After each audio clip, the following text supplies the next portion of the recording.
been a Liberal riding since 1988. So, and he got into cabinet for the very first time. What was it, Justin Trudeau that put him in cabinet? Yeah, Justin Trudeau. Yes. Yeah. And then he stayed there with Mark Carney. So he would like to hold on to that and stay in his cabinet job.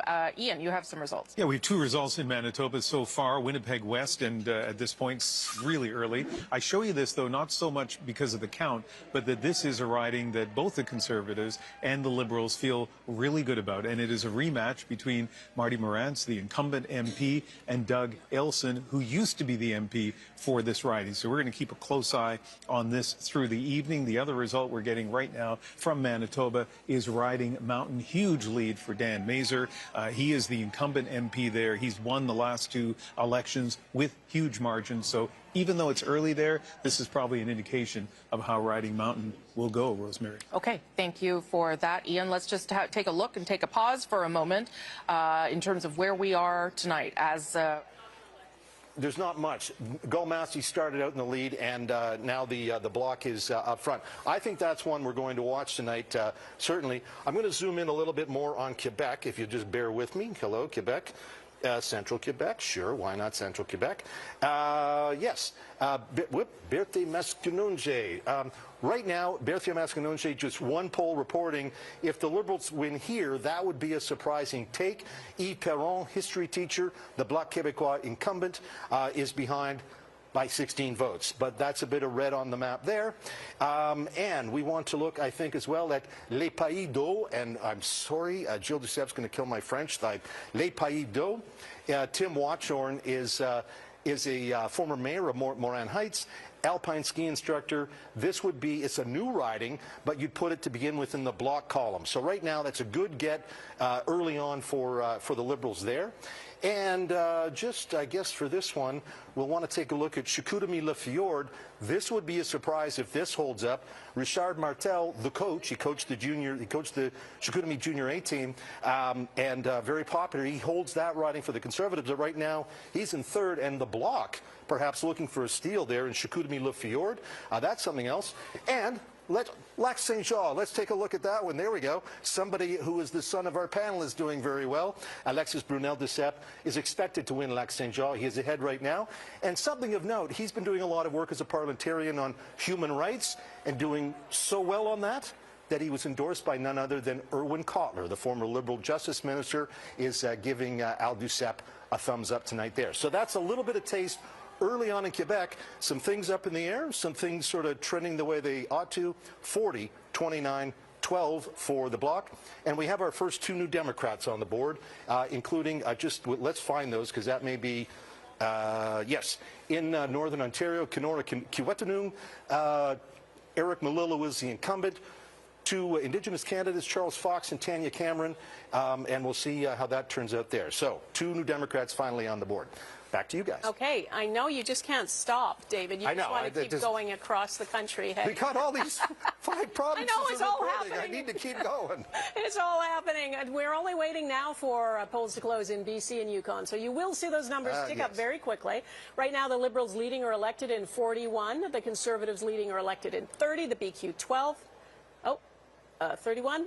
The NDP 2. All right, Eric Sorensen is keeping an eye on who is gaining and who is losing. Eric. Donna, the swing meter is telling us a story here. Remember, early in the evening, the Liberals were ahead, the Conservatives were behind, but the swing meter for the Conservatives said they were gaining, and they were making up some ground that were going to get them on their way to that forming government of with a plus 27. Well, at the moment now, they're actually they've had 3 gains, but they're losing in 5 other places, so they're actually at -2 at the moment. They're starting to fall away from that opportunity to form government. The Liberals, on the other hand, their fortune is changing at the moment, and you can see from our swing meter what's happening exactly. They are gaining some ridings. They're coming way over here. This is the swing up for the Liberals. They are gaining some ridings. They're losing a couple, but they are at a net gain of 3. For a majority, they need to get up to 18. Now, if the Liberals can get to 18 or on the night, that 3 would be part way there. What's interesting about these numbers is the ones on the side here. The Liberals have won a couple of ridings against the Conservatives and lost some ridings to Conservatives, but they are picking up 5 so far from the Bloc Québécois. So part of the leading and help that the Liberals are getting right now is coming at the expense of the Bloc Québécois in Quebec, and I think that's an interesting thing the swing meter is telling us, that the Conservatives now are having a little more difficulty on their way to form government. The Liberals getting a bit of a pickup now, perhaps on their way to try and form a majority. This swing meter is doing the job we asked it to, and we're enjoying watching that come in. And it's interesting because it instantly tells us sort of where the Liberals are picking up those votes, and at the moment it's in Quebec and against the BQ. So are you doing the job we asked you to do? For an Atlantic candidate that they did last time when they got a minority. Yeah. So if Atlantic Canada is any kind of indication, Sure. if. Chantal? I'm with Althea. It's a bit early. Okay. Catherine Cullen's got some results from Quebec. Some early results. Let's just emphasize that. Got it, Right. got it. We're going to check in on some exciting races, starting with Châteauguay-les-Jardins de Napierville. We were telling you earlier that this was the riding that was decided by 12 votes in a judicial recount last time around. Patrick O'Hara is back. He told my excellent colleague on the House, Emma Godmere, that he has been thinking about this race every single day since last time around. He's up against a Liberal star candidate in Nathalie Provost. Let's check in Berthier-Maskinongé. The interesting name there that Canadians are going to remember is the NDP candidate, Ruth Ellen Brosseau, known to much of the country as Vegas Girl, because in the time of the Orange Wave in 2011, she went to Vegas during the campaign, but things have changed a lot for Ruth Ellen Brosseau. She lives in the riding now. She is a farmer. They, in fact, raise boar and bison, despite just started to flow in this cafe in the heart of Toronto, St. Paul's riding. This is the Conservative Watch Party, where they're hoping there will be a reason to celebrate tonight with what they hope will be the re-election of Don Stewart. That is yet to be seen because numbers are not in yet. But if you look at this riding, this is really where the story of this election began. At a by-election that was called and held in June of last year, some 10 months ago, when Carolyn Bennett, as you mentioned, resigned. In a shocking turn of events, Don Stewart took this riding for the first time to the Tories in 30 years. It was an upset that nobody saw coming, and it sent a loud message to Liberals who held seats across the country and all the way to Parliament Hill, saying if this riding is not safe, what other ridings across the country may be up for grabs. It was widely seen as a referendum on Trudeau's leadership, and what followed was months of Liberal rebellion and ultimately his resignation on January 6th. But tonight, with Trudeau no longer at the helm of this party, and Carney, as we've seen in recent weeks, ahead in the polls, the question for voters here today was, will they come back, if they were traditional Liberals, will they come back to the fold, or will they re-elect the Conservative? The wild cards in this riding are somewhat unique and not unique. Trump is one of the #1 issues here, as we've been hearing right across the country, but also is the war in Gaza, the ongoing war between Israel and Gaza. And that's particular to this riding because 10% of the electorate here are Jewish, and many of them feel more heard by the Conservative camp, and so they're moving to the right on this issue. It is such a tight race that in recent days we've seen star candidates from other Greater Toronto Area ridings be parachuted in by both parties, trying to shore up support. People just behind me here moments ago said, oh my God, I'm starting to get nervous. The results are coming in. We're waiting to see, certainly at this cafe, whether it will be a cause for celebration tonight. Donna. Hey, Carolyn Jarvis in the riding of Toronto St. Paul's. Another close race to keep an eye on. And Eric, we're going to look at some ridings in Quebec where it's looking very close as well tonight. All right. Chicoutimi-Lafjord. Bodes well, or how do you define that? Well, I think if we're flipping a seat in Atlantic Canada, I think as we watch things shift, it might be a bit more narrow of a race than we predicted in Ontario in particular. Okay, Susan, what do you make of that? Because of course, I think it's safe to say that Liberals, Liberal HQ, was hoping to do very strongly Atlantic Canada because it would give them the confidence as polls opened up westward. And at this point, Conservatives are holding, potentially gaining. What does that mean for Liberal chances going west? Well, if you think about where we started out in January, holding is pretty good, and gaining a few seats or only flipping one at this stage of the game is not too bad. I think it's going to be a tight race throughout the night. I think we're going to be here for a while watching returns come in, waiting for advance polls to be counted. Canadians have turned out in record numbers. They're very motivated in this election. I think the country is pretty polarized, though, and I think the NDP vote, how it peels off from some of the seats that may have gone Liberal otherwise, is going to be very interesting too. I think the Liberals are on track to do what they needed to do, and like I said, it was going to be a blue wave if we'd had an election in January. It's not going to be a blue wave, but I think the mix of red and blue across the country, hopefully we land more red than blue, but we'll see how it all shakes out. Okay, and you were saying we'll be here watching very late, and we actually have some new video to share with people at home because we're not the only ones watching. Take a look at Liberal leader Mark Carney. He is watching the results very closely as well because this could be a very big night for him if the polls, if the predictions actually do come through for the Liberal Party. And there you have Mark Carney watching results. I'm going to bring in Farouk Karim right now. Farouk, the NDP right now leading in only one riding. Susan predicating the Liberal victory on whether or not the Liberals will be successful peeling away votes for the NDP. How is the party feeling right now? I'm going to take a drink first. I hate to disappoint you. That's only water. It's going to be one of many. If we look at Atlantic, because that's the results we have most, it's 12 points, percentage points less than 2021 for the NDP. It's plus 8% for the Conservative, who are outperforming the polls in Atlantic Canada, so just doing slightly better. The Liberals are kind of status quo, maybe a bit under. But the NDP is the story, I think, in Atlantic Canada, that collapse of the vote. Not sure the behavior of NDP voters in Atlantic Canada will be the same across the country. It's a specific NDP voters in Atlantic Canada, so that's something to watch for. But yeah, it's disappointing. It's going to be a long night. But silver lining. Since the Liberal, I think, in Atlantic Canada are underperforming a little bit and the Conservatives are overperforming a little bit, I think there's a scenario of a minority government coming to fruition, maybe more probabilities of it. And so the seats in BC at the end that the NDP can pick up, 5, 6, 7, 8 seats, could be the balance of power at the end. So just to watch. Balance of power, British Columbia. What about Ontario, though? Ontario, it's going to be hard. Usually we're the NDP is strong in the Northern Ontario. This one riding that is now no longer there, and Mr. Angus is not reoffering. He was a really, really good candidate for us, so a good MP. So to look for is in the Southwest. Change at this point in time. Oshawa, this was a Conservative riding. This is home of GM. Colin Carey was the longtime Conservative MP. He's decided not to run. Rhonda Kirkland's running. This is where Pierre Poilievre had one of those monster rallies. I was at that particular one. Lots of people coming down from all over. So Conservatives leading there. I'm trying to take a look. Oh, this should not be Liberal. This is Jamie Schmale, the incumbent. One poll in. It seems unlikely that this is a rural part of Ontario, beautiful part of Ontario. Liberals right there. So we got some stuff happening in the GTA. A lot of gray still. We'll see what transpires. Oh, so that'll start coloring in very shortly. Thank you, David. We're going to go to Shediac, New Brunswick now, which is in Beausejour, the riding of Dominic LeBlanc, longtime Liberal, who has won in that riding. Suzanne Lapointe is with him. Suzanne.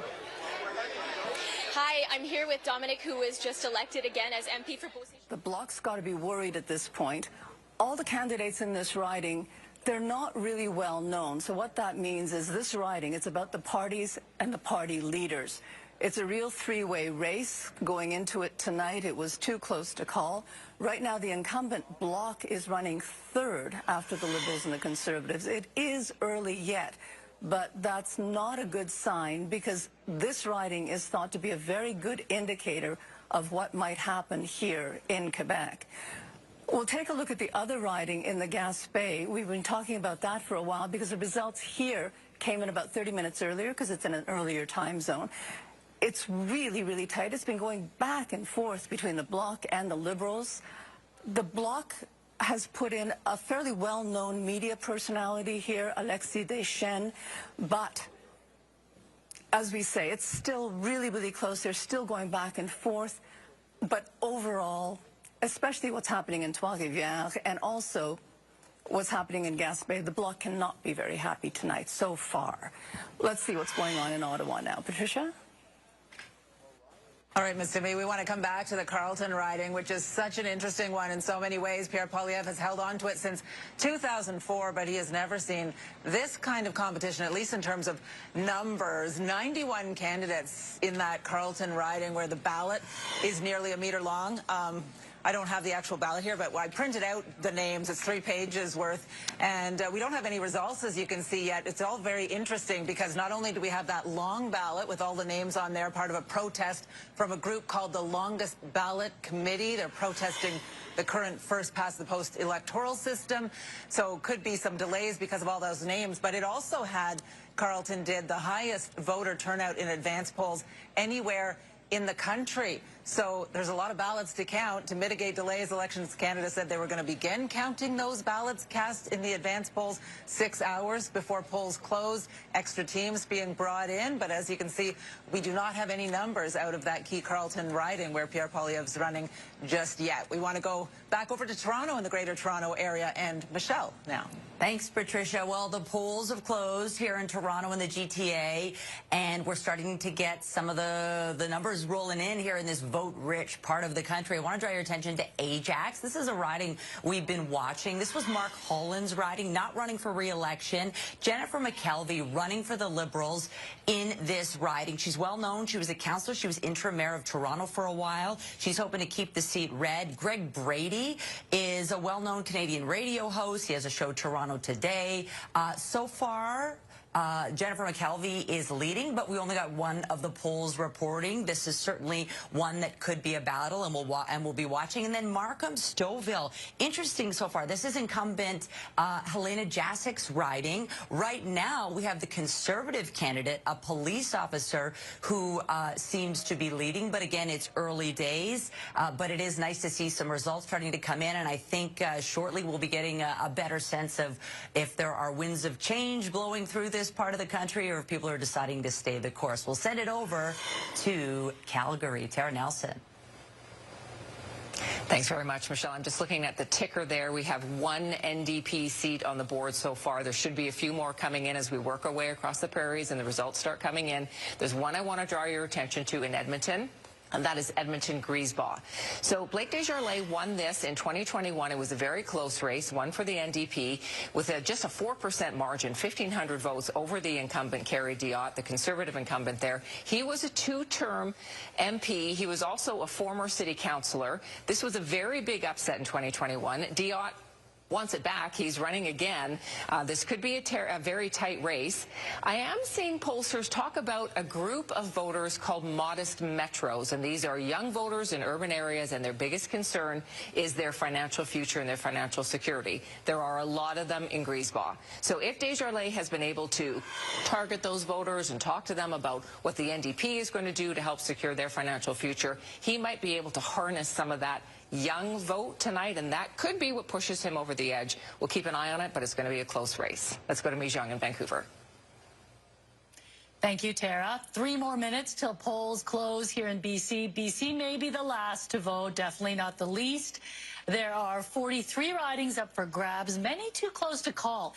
If the Liberals are on the path to victory, depending on what happens in the rest of the country, it could come down to BC. The Liberals need to hang on to ridings like Vancouver Centre, home to Canada's oldest MP, Hedy Fry. She's running for re-election. Some say she is unbeatable. Hedy Fry's 83, has been serving in the Parliament since 1993. She was a rookie then who took down former Prime Minister Kim Campbell.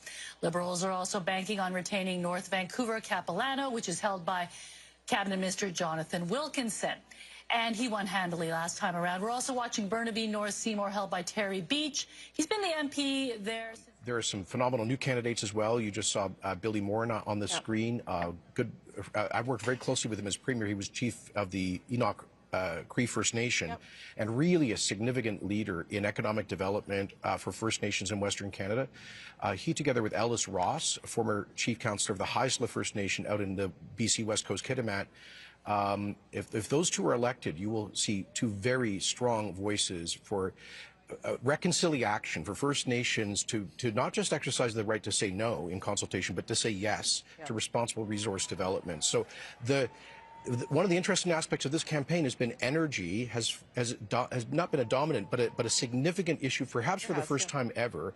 And you may end up with some very strong pro-resource development First Nations leaders in the next parliament. And that may be because of Donald Trump. Really, that's why we're talking about it in a different way than we had before. Okay, thank you for that, Jason Kenney. Polls closing in British Columbia in just over 2 minutes, which will add another 44, British Columbia and the Yukon, another 44 polls to our count, and which will mean that all polls are closed right across the country. That happens at 10 p.m. Eastern. 343 seats, remember, because there has been a map that has been redistributed. 172 is the magic number to get you to a majority government, but we are not able to get anywhere near calling any of those things yet because results are still coming in, and Adrian has some.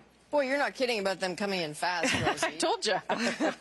All right, let's look at some important ridings that we've been talking about all night. Let's start with Peterborough, because this has always been a riding to watch. Historically, a bellwether, bucked the trend in 2021 when Michelle Ferreri, a popular TV anchor, won. But look at that lead, 436 for Emma Harrison, the small business owner, with just 6 of 308 polls reporting. The Liberals will want to hang on to that one. Let's look at the next one here. This is important. Newmarket Aurora. Okay, so this was the second slimmest margin of victory for the Liberals in the GTA in 2021. But look at what is happening. Sandra Kobena, lead of 227, just 2 of 212's polls reporting. But that is... Do you think it is? I mean, I know from, the Liberal campaign certainly was counting on Quebec to be a part of their story tonight. All of the map that we've seen that showed anywhere approaching a Liberal majority meant the bloc kind of collapsed by at least 10 seats compared to the last election. Have we seen that yet? It's not totally clear, but it's very interesting to see some of these very key ridings in play when the incumbent's in third place. That says that there's something different in the air. And we keep talking about this collapse. I mean, just to contextualize it right now, and again, it is early, but a dissolution, the Bloc Québécois had 32 seats and now is leading or elected in 13 seats based on the bottom. The polls closing in British Columbia in 2 seconds time. Amanda, this is another region of the country that we're watching particularly closely for the NDP.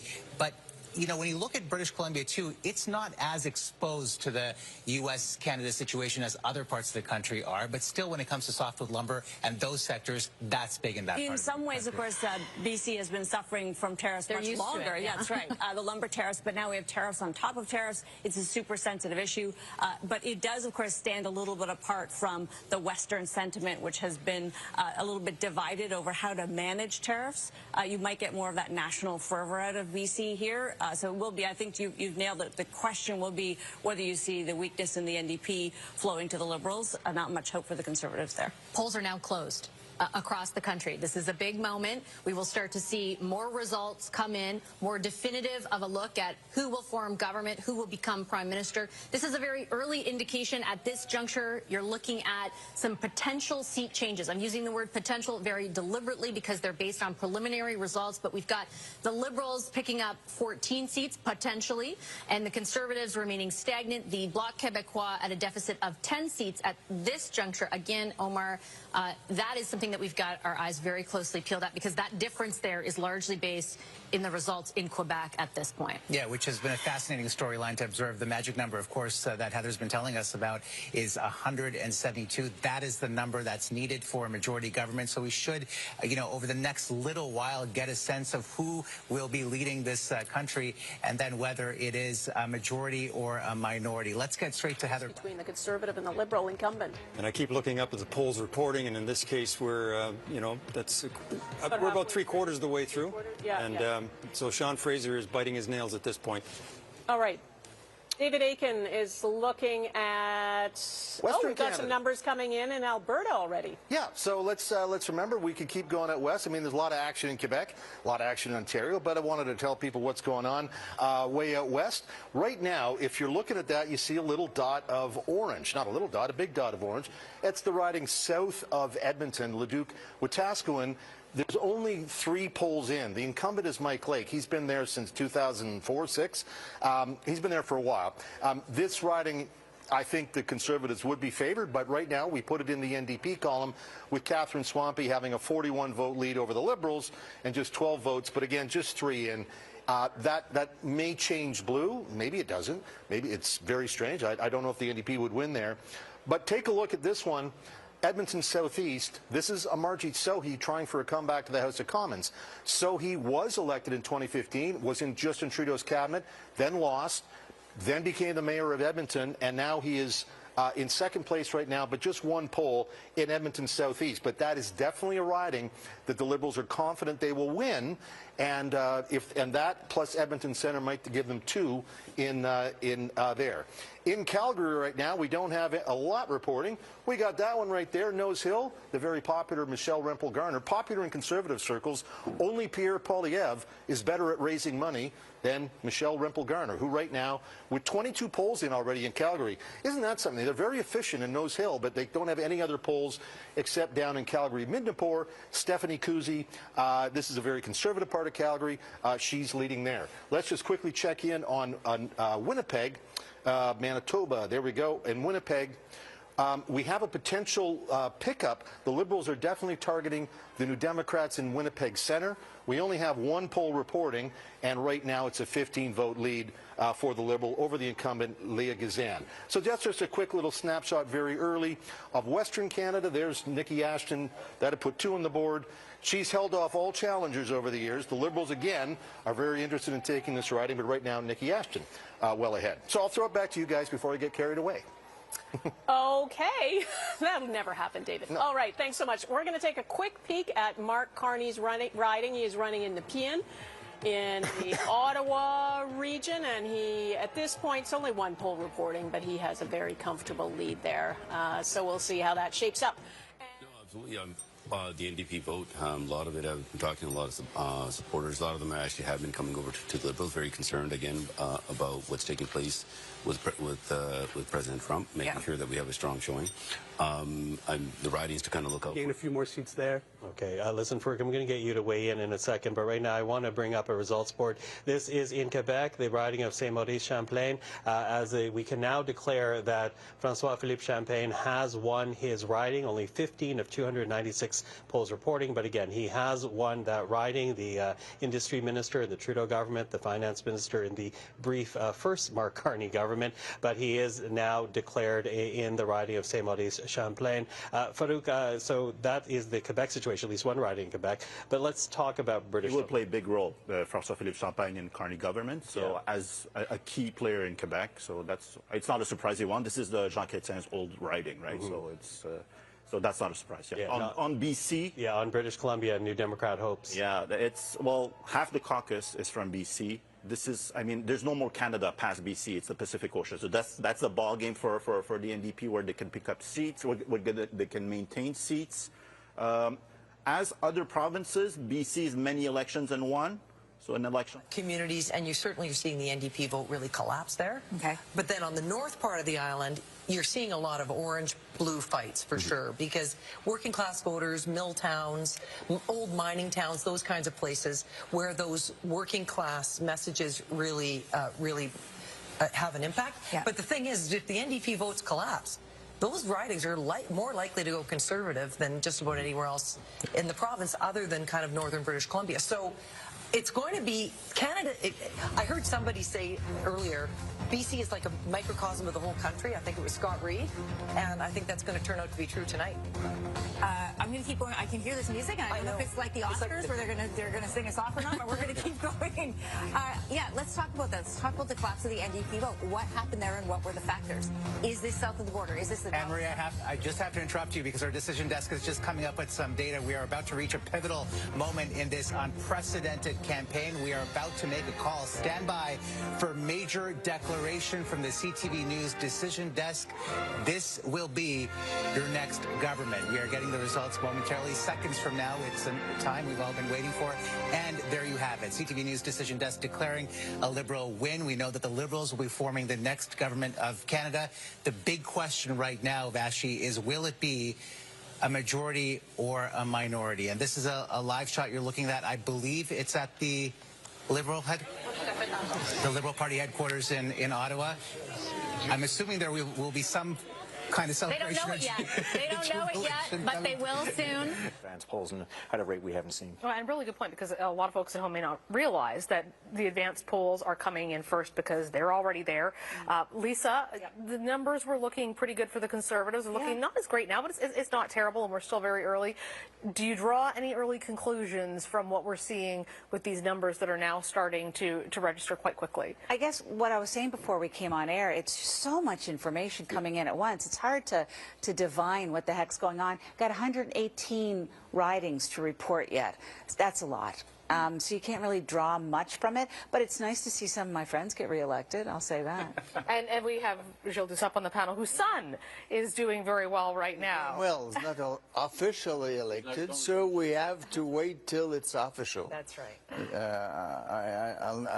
It happened to me in '93. I was sure to be elected, but everything was late. They were calling me I was the one with Jacques Parizeau because Lucien Bouchard was in Alma. Having the meeting in Montreal. So all the journalists will say, come. I said, no, it's not official. When it be official, I'll be there. Otherwise, look at what happened to Jean Charest once. He made a victory speech and he lost. We have a nervous father in front of us. Oh, yes, I agree with that. But you spoke about the advance poll. Also, it depends in each riding from where the polls are coming from. Exactly. So sometimes ridings that can make a big difference. You don't know if you know that part is Liberal, that part is Bloc, that part is. So we don't know.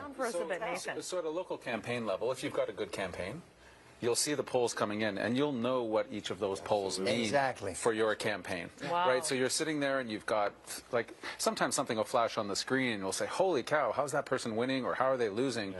And it's 5 polls reporting. But even more importantly, even when you get to half the polls reporting, who's left? And is your vote coming that's left, or is it not? And that's what you learn as folks that have been through a couple of elections. Emotional grinder. Well, this good and bad. But this is the opportunity where Canadians can watch this come in.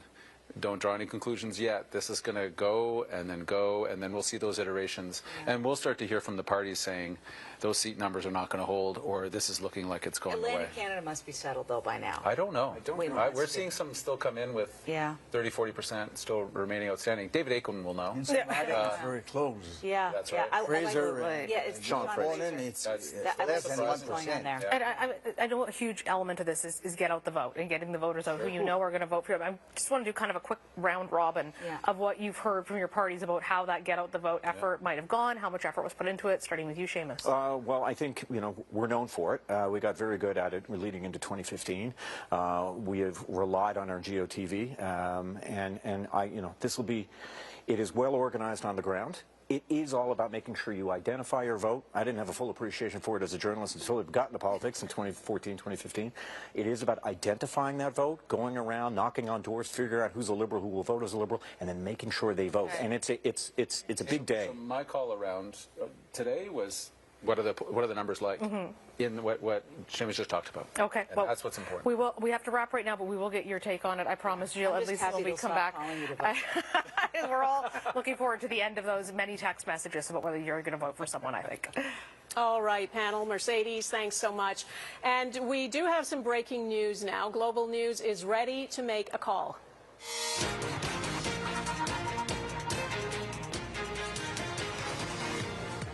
Global News is now projecting a Liberal government. It's a Liberal government. We're not saying majority or minority, but Global News is projecting that the Conservatives can't win enough seats at this point to form a government.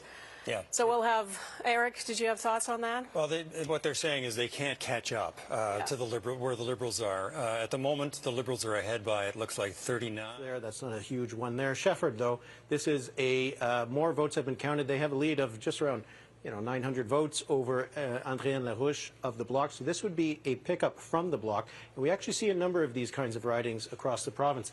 This is one we're going to be watching all night, so I wanted to take a look at it. Berthier-Masquinongé, Ruth Ellen Brousseau trying to make that comeback. That candidate who had spent part of the campaign in 2011 in Las Vegas made herself into quite a good constituency MP. We'll see what's going to happen in that riding. And if we take another look around where things are in and around Montreal, you can see that in these two ridings in the Rive-Nord, these are where the Liberals are leading in Thérèse de Blainville. Very small margin right now, but it was a key target for the Liberals. And in Rivière-des-Mille-Îles, again, it's just very few votes have been counted there. But these are two ridings that the Liberals were targeting in the Montreal area. So we'll see if we're going to have more of those Bloc ridings flip over to the Liberals in the greater Montreal area. Now, if we go to Ontario, and we'll go to, why don't we start in Eastern Ontario? Pretty much what we would have expected in Ottawa and Gatineau, that the Liberals are doing well there, winning in Prescott, Russell, Cumberland. But here's an interesting one, Bay of Quinte. This is a riding that the Liberals would be targeting. They won it in 2015. Right now, Chris Mallette is ahead of Ryan Williams by a very few amount of votes, but it is certainly going to be one to watch. And how about this one, Bellwether, Peterborough? Now, we have actually a lot of votes counted here. We've got 10 boxes. And we've got Emma Harrison leading Michelle Ferreri by, about 800 votes. And this is a bellwether riding. Often the winner of this, if they win it, if the Liberals have won it, they get a majority. If in the past that is often the case. If the Conservatives do, then the Liberals might not be able to win it. If we go to the Greater Toronto Area, there's a bit of blue here. There's a bit of extra blue that we might not have expected. Some of them we'll have to wait and see. You can look at a riding like Etobicoke North. This is Doug Ford's riding. It's Ford Nation. It's also one of the safest Liberal ridings in all of Toronto. It's Kirsty Duncan who would win this by huge margins. Right now, it's John Zuricelli is the Liberal candidate very early on, but you can see that the Conservatives have the edge there. That's so far, it's not a bad map for the Conservatives in the GTA, but a lot of these are very, very early on. How about Oakville East? It's a 42-vote tie. So there's still lots of close ridings to watch. Across the province and across the country. Okay, still lots of close ridings, and I'm sorry to jump in, Eric, but I do have a declaration to make there. CPAC relies on the Canadian press numbers to make declarations. Take a look at what we're hearing from the Canadian press right now. They are at this moment in time punctuated with a little bit of blue right now. The latest numbers I had is that the Liberals were at 56 seats and they're up 2 seats in Ontario. They're now at 63 seats in Ontario. We had said they needed to be at 80, so they're tracking towards that because a lot of these seats that will fill in over the course of the night, history and polling tells us that these will go Liberal. Now, let's go into Manitoba. The Liberals are currently sitting at 4 seats. We had suggested they would want to get 6 here to build up to a total of 10 on the prairies to be at a majority level. They have 1, obviously, in the north right now where they're leading in the NDP-held riding of Churchill. And they've got a couple of 3 seats right now in Winnipeg, and these are also seats where the Liberals will be competitive once we get more results throughout the night. So there is still upward potential for the Liberals as they try to get to that magic number of 172. And this helps right here. This is Desnethé, Misnippy, Churchill River. That's a Liberal leading in Saskatchewan. Do not adjust your set. That's a real thing. It's not officially projected elected yet, but this is a chance for the Liberals to break through in Saskatchewan for the first time since Ralph Goodale was a member of Parliament. And here in Alberta, you see a lot of blue. This is where a lot of the Conservative seats are coming from. But you got to zoom in on Calgary, where the Liberals are leading right now in Calgary Centre, and you got to zoom in on Edmonton. These are going to be the areas where the Liberals and the New Democrats are going to be in a battle. Those 2 seats that I just showed, those would be pickups right now for the Liberals if those results hold. So, Rosie, you can see a roughly even performance in the Atlantic with the potential of it to get back to where it was and maybe grow a little bit. A good early start in Quebec, decent numbers in Ontario, presence in the prairies. Still too early to say exactly what's going to happen in British Columbia. But, you know, BC often complains about being the empty net goal on election night. They might be the winner tonight when the results come in there. Okay, and one of the reasons we have yet to call what kind of government Canada will have is because there are 100 ridings where the vote margin is about 100 votes. And that is simply too close to call for us and for the decision desk. And so we're going to wait to be sure before we get to that point. And that's partly why, as David said, British Columbia could be awfully important here tonight. You're always important, British Columbia, but even more important in terms of forming government for Mark Carney to become now, who is Prime Minister right now, but stays Prime Minister, the 24th Prime Minister, and now, for sure, won't have any problems beating Charles Tupper's record of being Prime Minister for only 68 days. He's going to hang in there a little bit longer, apparently. Ashley Burke is at Liberal headquarters, where they are dealing with the news and waiting for more news in terms of what kind of government they're going to have for this fourth mandate. Ashley. You heard the reaction here in the room, Rosie. People erupted. They were cheering. They were excited. Just moments before that, we were talking about François-Philippe Champagne elected pretty easily, pretty handily, beating his Conservative rival. And the NDP is last behind the Conservatives and Bloc. Carlton Stansted, alors Marianne Dandurand devant la Carlton Stansted, Marianne Dandurand, who beats Nathalie Bess for the Bloc. The Liberals were counting on this. Look at the difference, 5,815 to 2,619. And once again, the NDP is last, fourth. That's heartbreaking as well. So I think it gives us a good idea, a good picture of the picture in Quebec. And the last board... no, that was the last one. Okay, Michael, let's look at Montreal now. We were talking about this earlier. Montreal is an urban vote. It's important. It's generally red, Liberal. Will Alexandre Boulris hold on to his seat in Rosemont-la-Petite-Patrie? Eric, let's look at Montreal. There are two blue ridings. Let's look at them. I don't think that will remain Conservative. Laurier Sainte-Marie, Stephen Guilbeault's riding. 11 votes have been counted so far. I don't think it will remain blue. Mount Royal, that's perhaps more interesting. The Conservatives hope to win this type of riding. Anthony Housefather, the outgoing member, we'll see if it remains blue. That's surprising. Rosemont-la-Petite-Patrie, Alexandre Boulris is now ahead. Just 3 boxes have been counted so far. And you can see that he has a lead of a couple of votes over Jean-Sébastien Vallée, but it's something we'll keep an eye on. So that's interesting. Well, it's too difficult to say, but in the southern suburbs, the northern suburbs, let's look at what's going on there, because these are ridings where the race is very, very tight between the Bloc and the Liberals. What's happening? Well, let's look at La Prairie à Tataken. Now, this is a target for the Liberals. Alain Thériat for the Bloc is second, is behind. And now if we look at Longueuil, Charlemagne. This was won by the Liberals last time, but Longueuil, Saint-Hubert. That's a target for the Liberals once again. Nathan Joseph is ahead of Denis Trudel, the outgoing MP for the Bloc. And the North Shore, Terrebonne now, the Liberals are behind the Bloc by a few hundred votes. Thérèse de Blainville here, that's a target for the Liberals. They're in the lead, the Liberals in the lead there. Rivière-du-Mille, once again, not many boxes counted, just 3. So what we're seeing is on the South Shore. We're seeing possible gains for the Liberals. Thanks, Eric. You know what, Eric, stand by there. I'm going to ask the control room to get us the national leading elected. But going back quickly to you, Eric, at the board, can you call up Mount Royal again? Just take a look at that riding result for us right now. Sure.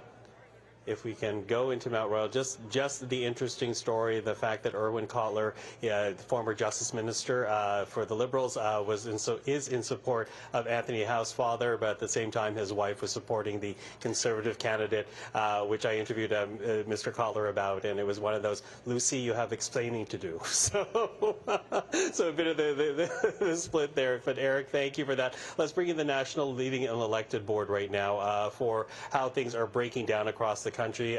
Liberals elected in 26 ridings, leading in 113. Conservatives at 20 elected, leading in 88.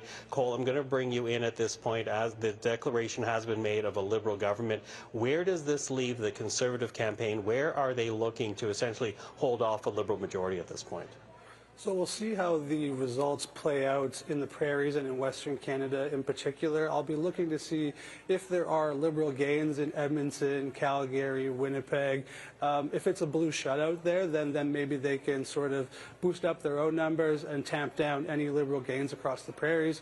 We'll see how the rest of Ontario plays out, and then finally at the end, seeing if we can maintain things, gain a few seats in BC, and see if we can get above the 2021 results. Yeah, and again, a Liberal government now declared, waiting to see if it's a majority or a minority. You talk about the West, you reference Ontario very quickly, but I'm going to ask you to dig down, because of course the battleground is the 905. How are Conservatives feeling about that race right now?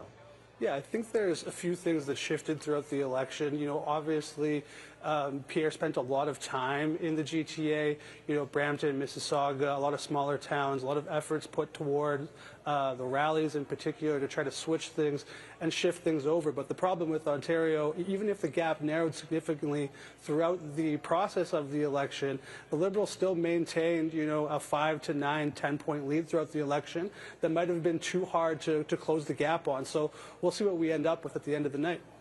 Okay, Susan, let's bring you into the conversation right now. Obviously, Liberals feeling good, the fact that it's been declared a government for the party. How do you feel right now about the chances of making that into a majority for the government? Hopeful. Hopeful. I mean, we always knew it was going to be tight. I'd like to congratulate the Liberals and congratulate all the parties that we have worked hard together against. I mean, it's a Democrat going to be, but I think in he comes. One thing we do know is that he will not be Prime Minister. Let's go to Mercedes Stevenson and the political panel. Mercedes. Thanks, Donna. Well, our first opportunity to react to that call of a Liberal government. Lisa, I want to start with you this time. Of course, I'm going to pick on the Conservative. But I don't think this is a huge surprise. I heard that the leader was making calls today warning people that this could be a tough night. But is this what was expected? I guess we really didn't know at the end of the day, but internal polling is going to show you what they have. So if he was making those phone calls, good on him. I think we have a lot to be proud of in Atlantic Canada, which is a bit of a surprise. I thought we weren't going to do as well there. And let's see how the rest of Ontario rolls. It's a real mixed bag, though, Mercedes. I have to say, some folks I expected to win aren't, and some people I thought were not going to win are. So who knows what the electorate's thinking out there, but it'll all be revealed soon. The NDP crushed tonight. What do you make of that performance? Well, not crushed yet. Give us a minute. It's not looking great. It's a different. I'm not going to repeat that. We were expecting a difficult night. Yeah. We have, I guess, the lamented. For those of us that have been involved, we know a bunch of these candidates, and we know the quality of some of the people, through no fault of their own, are not going to be successful tonight. And this is the life of politics. This happens. I lament it more for Canadians because sometimes you see somebody lose who doesn't really deserve to. They did a great job as an MP. They were wonderful at their thing. But this is the age that we live in, and this is the election that we live in. I just wouldn't get it wrong in terms of interpreting what comes out of tonight. Why? Right? Why did we talked about this a bit tonight? This context of this election will be for this time. It won't be for the next time. We're not, hopefully, we're not dealing with a president trying to take over the country and destroy our economy. Then we'll see what's next. And I think some of the issues will resonate, but let's watch what happens next. And the NDP were able to accomplish an enormous amount with just 24 MPs. I'm hoping they're able to return enough, and we don't know about Liberal majority minority yet. Right. That is going to be enormously consequential for everybody who's considering what happens next. And one of the factors I want to come back to, but flagging it, so this is just me planting the flag. We're going to come back to it in the future. What happens to the future of both of your leaders in light of what has happened tonight? But Seamus, Liberal government. Is Donald Trump basically the best thing that's ever happened to the Liberal Party? Donald Trump is working on behalf? Yeah, our change of leader has already happened, clearly, and it did have a huge effect. I mean, I said before, you talked about expectations going into this election. I mean, going into it right now, we were hoping for a Liberal government. It's still a possibility, perhaps, of a majority government. But think of where we were just 2-3 months ago. This is an extraordinary switch of political fortunes, and still, I think, a hugely unpredictable campaign. We'll see where it goes. A lot of those seats, Lisa and I know a lot of people in Atlantic Canada appear to be very local, and I'm going to be looking forward to seeing where a lot of those land, as the numbers continue to come in. Clearly, this is a good night for the Liberal Party, not one that 3 months ago we would have expected, one that we, in the past month and a half, 2 months, we've been preparing for. Gilles, I want to ask you, we're seeing the block at, I'm looking at the screen here, 23 right now. It's moving. You're projecting 25. Yeah. So pretty close to that. That puts the bloc in a position, if this is a minority government, to potentially back. We don't know yet if it will be a minority government. If it is, they could play. It depends also how many members the NDP will have. So I would say that both the Liberals and the Republicans have the same color. They're both red.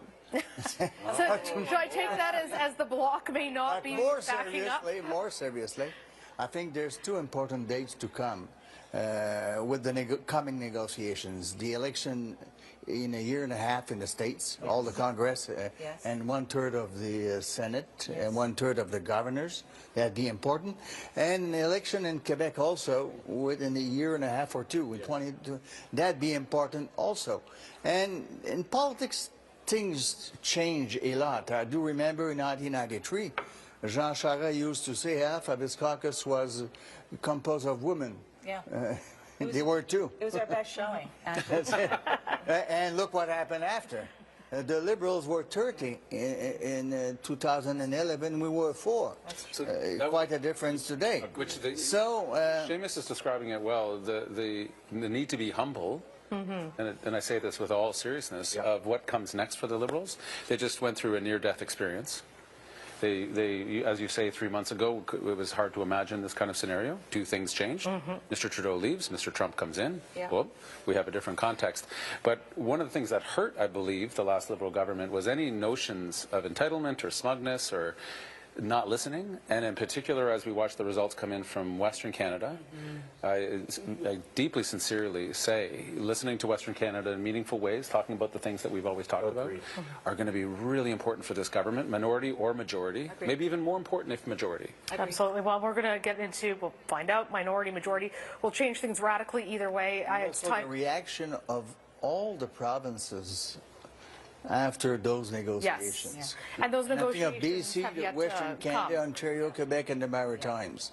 It could make a hell of a debate, I would say, in Canada, saying we won or not, or they prefer a certain province. They forgot to protect things that we wanted them to protect, and it could be an important debate. No doubt a big role. And Donna, of course, the questions about how this goes for Mr. Carney going forward. He's had a relatively short time as Prime Minister where it's been an improvement over Mr. Trudeau. If this is a minority government and he's not able to negotiate better than Mr. Trudeau, Liberal fortunes could be a big question mark. But it's a big night for the Liberals tonight, for sure, after what they've been through, to be pulling off any kind of a government. Okay, Mercedes, thank you. Yes, it is a Liberal win tonight. Mark Carney will be the Prime Minister.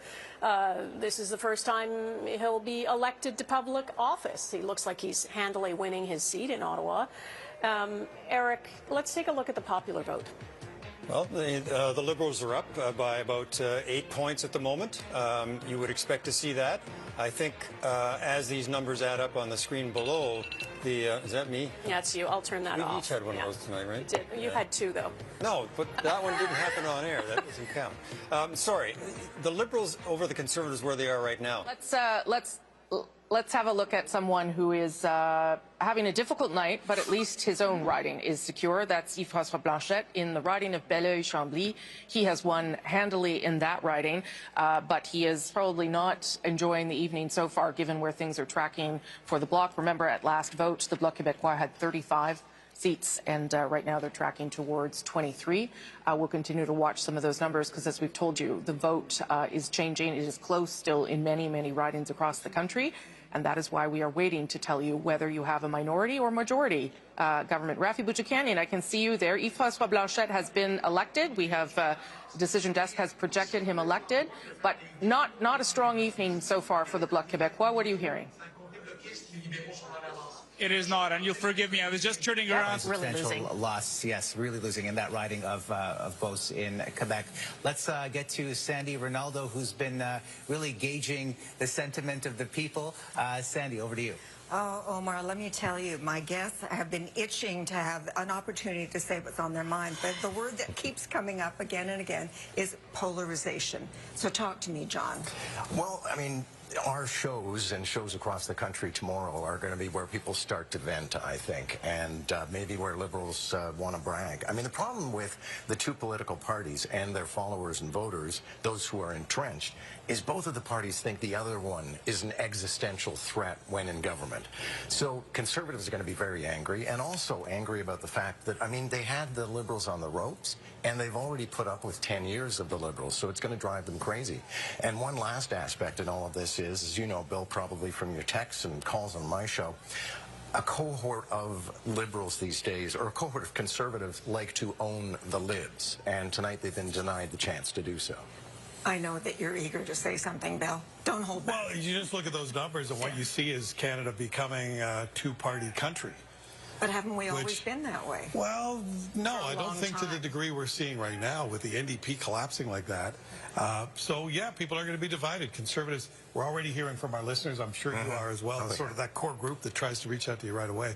And so far, Conservatives are angry with people who voted Liberal. But I don't think that anger will last long. I think it will turn internally pretty quickly.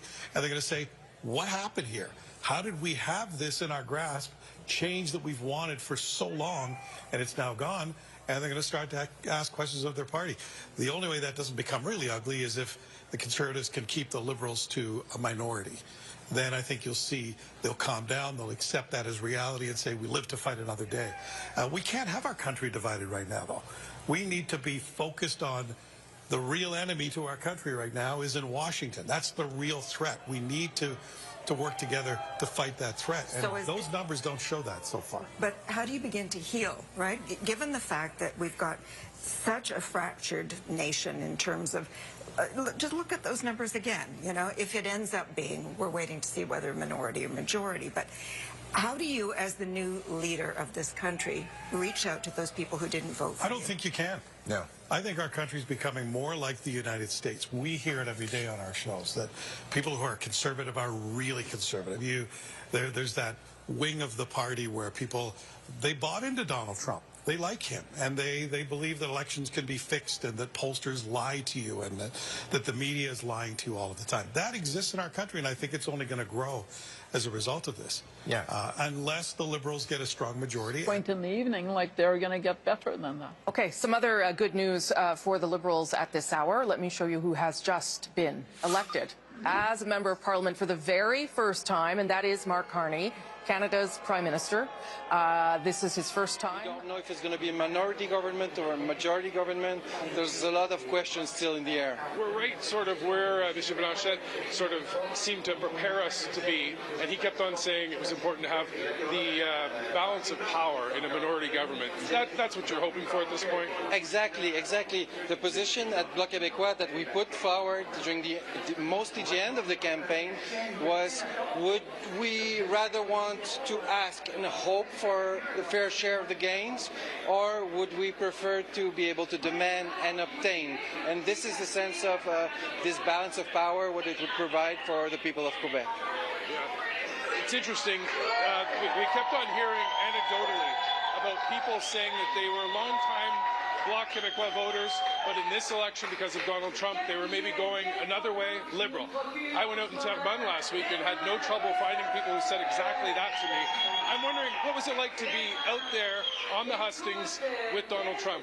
At the moment, it was super difficult. Honestly, people were thinking, I'm afraid of Trump, and at this moment, the Liberal Party was like a safe asset, and at some people were also afraid of other things. Some people were afraid of Poilievre.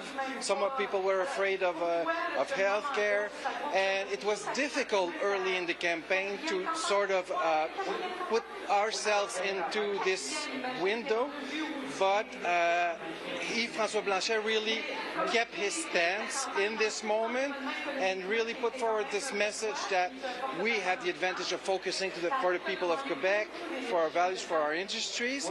And then I would say in the middle of the campaign, this window sort of opened up, and I feel that tonight we get the results of this special moment where we kind of had a window of opportunity to put forward that message. I should ask you, there has been some criticism, I'm sure you're aware, about Côté, for example, of the place or the lack of space that the sovereignty, the drive for separation took in this election. I'm wondering, is it a bit of a low point at the moment in Quebec? How do you feel about that? So, Mike, if I wouldn't have checked the numbers, I would have think so. But I looked at the numbers at the same time, Léger poll, and I dug into the numbers, and I saw that at the same time that we were talking about this Canadian patriotism, we saw the numbers in will of independence increase up to 40%, which was something I'd never seen before. And besides, what I feel is that the independence movement is still well alive, and a whole generation never had to answer this question. So I think it's still there, but it was not put up front. One of the things Mr. Blanchet has also said is that he doesn't want this to happen again. And there's going to be a Quebec provincial election next year, probably next year. To be a minority or majority government, and you, looking at the numbers at first blush, believe we are headed towards a Liberal majority. Well, yeah, because it's going to be tight now. I don't want to make it's all under, you know.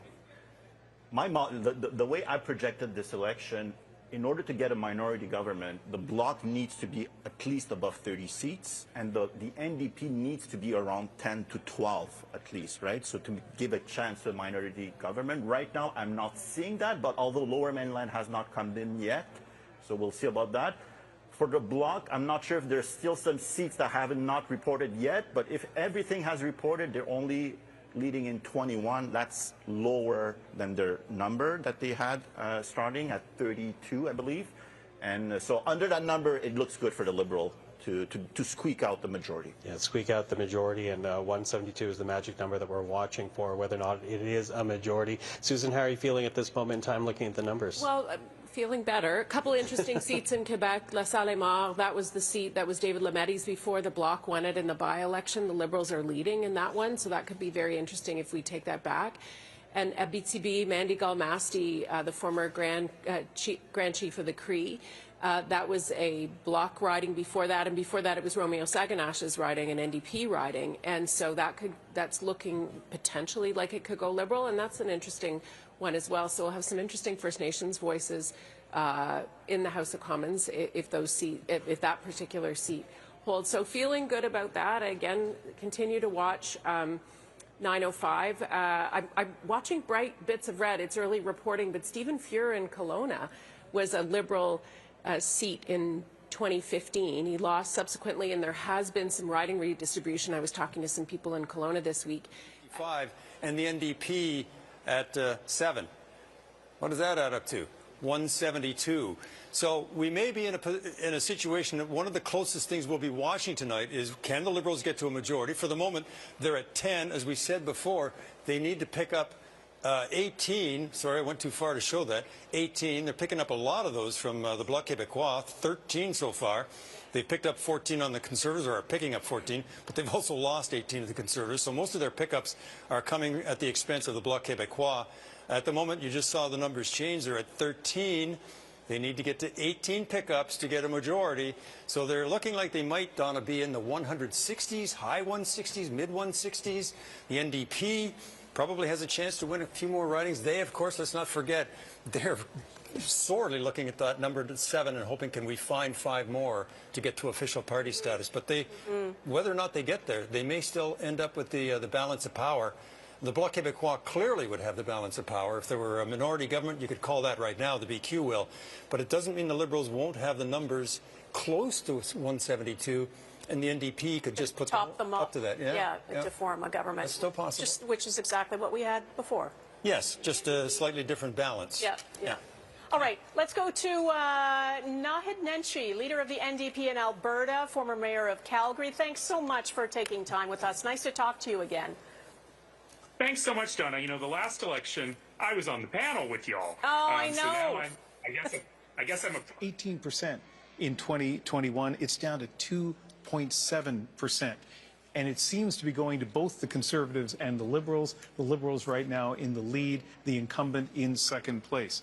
Let's take a look at Okanagan Lake West, South Kelowna. There, the NDP support has gone from 18.9 percentage points to 5.5. Now, super early, but still interesting to note and to keep an eye on. And now Richmond East Steveston, this is another riding that kind of shows what's happened to the NDP support. It's gone from 19% in 2021 to 3.7%. Both the Liberals and Conservatives up. It looks like the Conservatives in Richmond East Steveston might be benefiting more from that drop in NDP support than the Liberals are. But throughout British Columbia, we said this hours ago. I mean, maybe it was yesterday. I'm not sure. But anyway, hours ago. We haven't been here since yesterday, to be fair. It feels that way, yeah, though.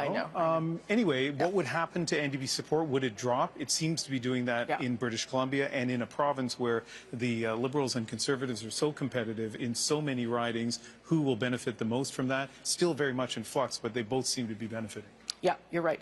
Okay, so let's get another part of that story, and that's to look at whether a majority is still possible here as we wait to make a firm call on what kind of government Canada has chosen. So here you go again. This is back to the House of Commons. All those red seats there, leading and elected. So that gets you up to 157. Now we're going to add incumbents to come.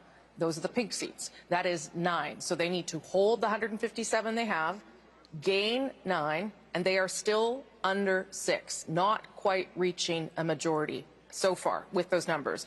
But let me give you another little piece of information that is relevant as we think about whether this is going to be a majority government, and that is British Columbia. Eric, what are you finding so far? So it is early. We are seeing a lot of red in the interior, which is a little bit of an unexpected development. Kelowna, though, is not an unexpected one. We did see that the Liberals won this back in 2015. Stephen Fuhr, as was mentioned, is back on the ballot, and he is leading. It is a small lead, but he is leading right now against the Conservative incumbent, Tracy Gray.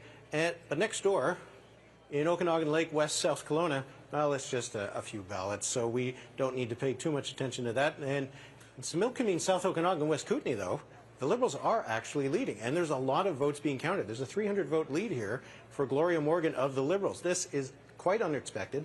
The NDP's incumbent was not running for re-election, and as we've seen in a lot of other places, the NDP vote is tanking. And here, it does seem like it didn't go to the Conservatives. It is going to the Liberals right now. So this is an interesting one. Maybe this could be some of those advance polls that we know are going to be pretty favorable to the Liberals.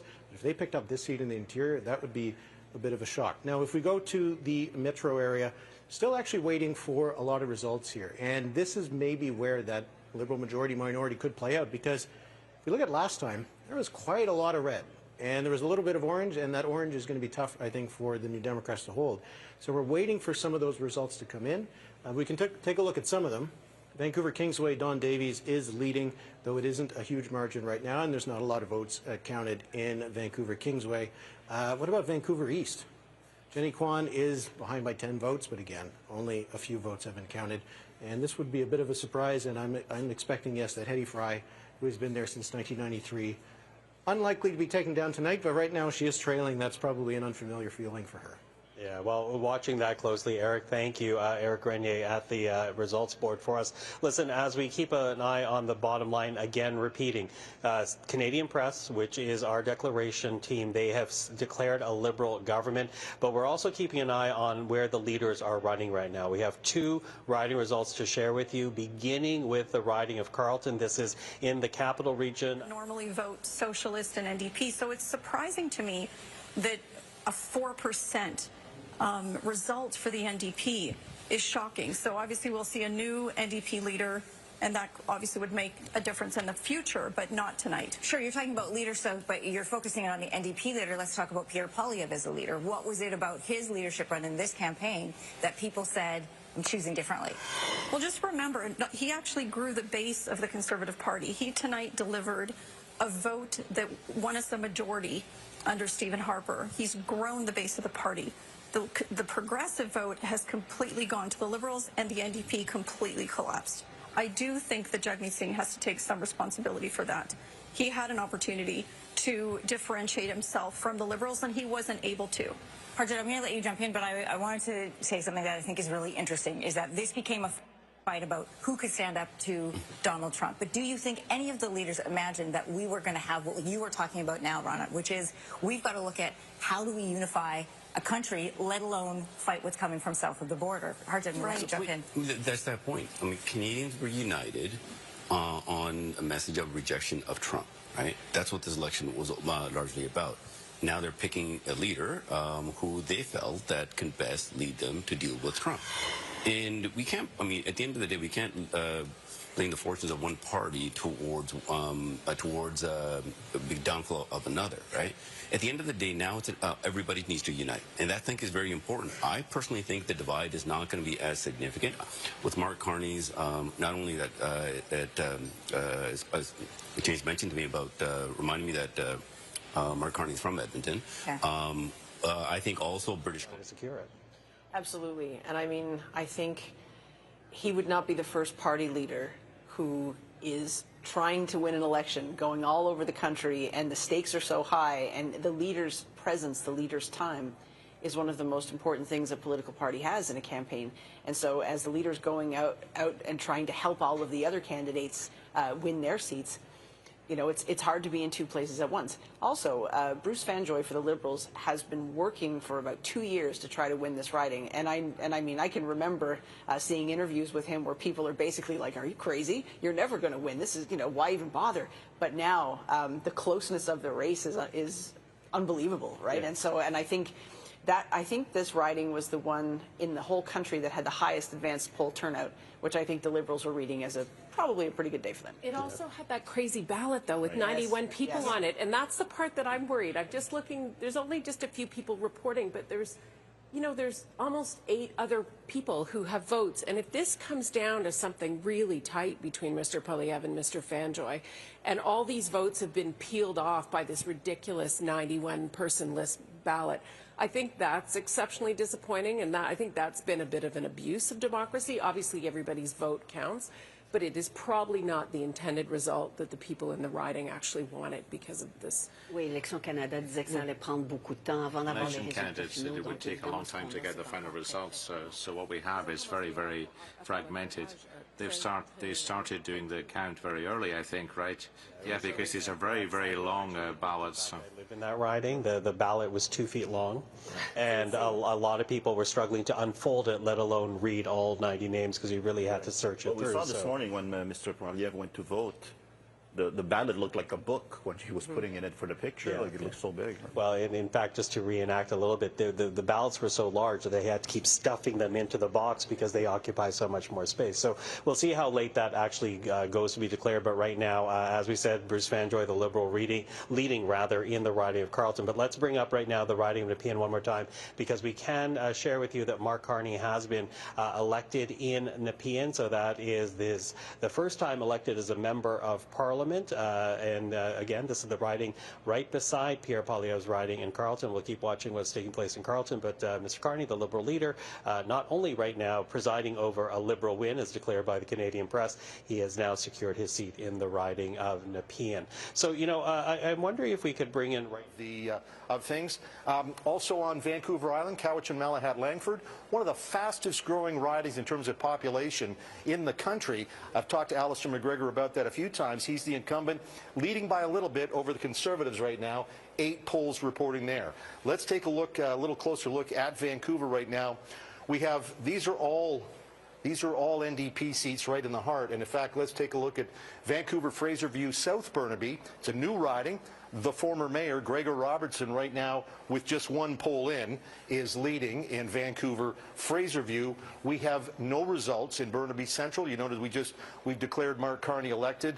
No results right now in Burnaby Central. That's Jagmeet Singh's riding. Down south, New Westminster, Burnaby, Mallardville, Peter Julian is the incumbent. He's won 7 times, but he's, after 2 polls in, he's in 3rd place right now. And Don Davies is the lone New Democrat that is leading right now in downtown Vancouver. Don Davies, with 4 polls in, is up at 43%. So that's our first look, some potential change. This would be a big change if this holds. South Surrey White Rock, the Liberals, with 2 polls right now, are leading on the incumbent Conservative Kerry Lynn Finlay. The Liberals, I'm trying to think if they've ever won South Surrey White Rock. If they have, it's been a long, long time. That would be something. Cloverdale, Langley City, and we'll send back to you.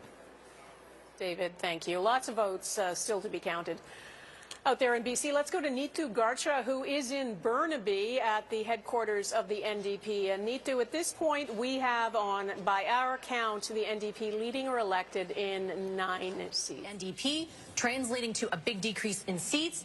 Even though the Bloc sees a decrease as well, their significance in the House of Commons just went up by a whole lot. And so the question now for the Liberals is, who will be their dance partner? They'll obviously have to reach across the aisle on major initiatives. And this is, Canadians are basically saying, obviously, the dominant issue is Donald Trump. Make it, fix it. Fix the situation, show us that you can.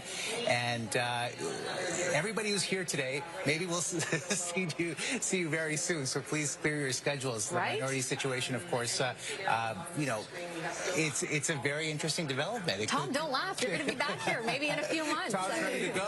Leading right now, but a very narrow lead. We're talking about only 4 votes with 58 riding polls reporting in that riding. Mississauga East Cooksville, Peter Fonseca right now, narrow lead over Nita Kang, the Conservative candidate in that riding. One more close race here. This is Newmarket Aurora. This is Jennifer McLaughlin over Sandra Kobina, leading by about 100 votes there, a little bit over 100 votes. So keeping a close eye on that. And then one more riding here. This is Eglinton Lawrence, the riding Eglinton Lawrence. Vince Gasparo leading over Karen Stintz. Karen Stintz, very well known in the Toronto area, local politician in that city. But there you have it. Close races that we're keeping an eye on in the Greater Toronto area. And of course, the GTA will be a very big play in this election, as it always has been. Ontario will be, as it always has been, with 122 seats. Cole, is this... You actually reacted when Eric was talking about Conservatives overperforming in the GTA. Does that surprise you? Yeah, I think it does quite a bit, just because of the variance in the polling numbers we saw throughout the election. So if we're doing a lot better than we were there, perhaps the Liberals can't get to that majority number. So we'll see how that plays out, but that does run, opposite to the polling trend throughout the election. So that's an encouraging trend to perhaps hold the Liberals to a minority. And Farouk, we have the NDP leading in 9 ridings, although I didn't see any of the NDP in the GTA right now. What are your feelings about what's unfolding in Ontario right now? Yeah, GTA is going to be hard. I think the scenario is mostly the 3 seats in that trade corridor where the tariffs hit hard: London, Windsor West, Hamilton Centre. Right now it looks tight. It's not there yet. But 9, with the number of the Liberals around 162, 63, if I do my math correctly, 163 plus 9 is 172. So I'm just saying that it could be something like that. And even though Mr. Singh could lose maybe a third of the seats, there's still a chance that he could have the balance of power. So. I think he could hang on to that and see how it goes. Well, and at this point, the NDP leading in 10 ridings, according to the ticker there at the bottom that we are tracking. Laurie, when you look at these trend lines going, if Farouk's calculations are talking about 172, that is a majority territory, but shorter than what I think Liberals were expecting this evening when they looked at the poll aggregates and the predictions. Absolutely. I mean, we've certainly seen in the past couple of weeks the Liberals go in the polls from almost a sure thing majority down to like not as sure, not so much. Now looking at these, like I did the math a couple of minutes ago.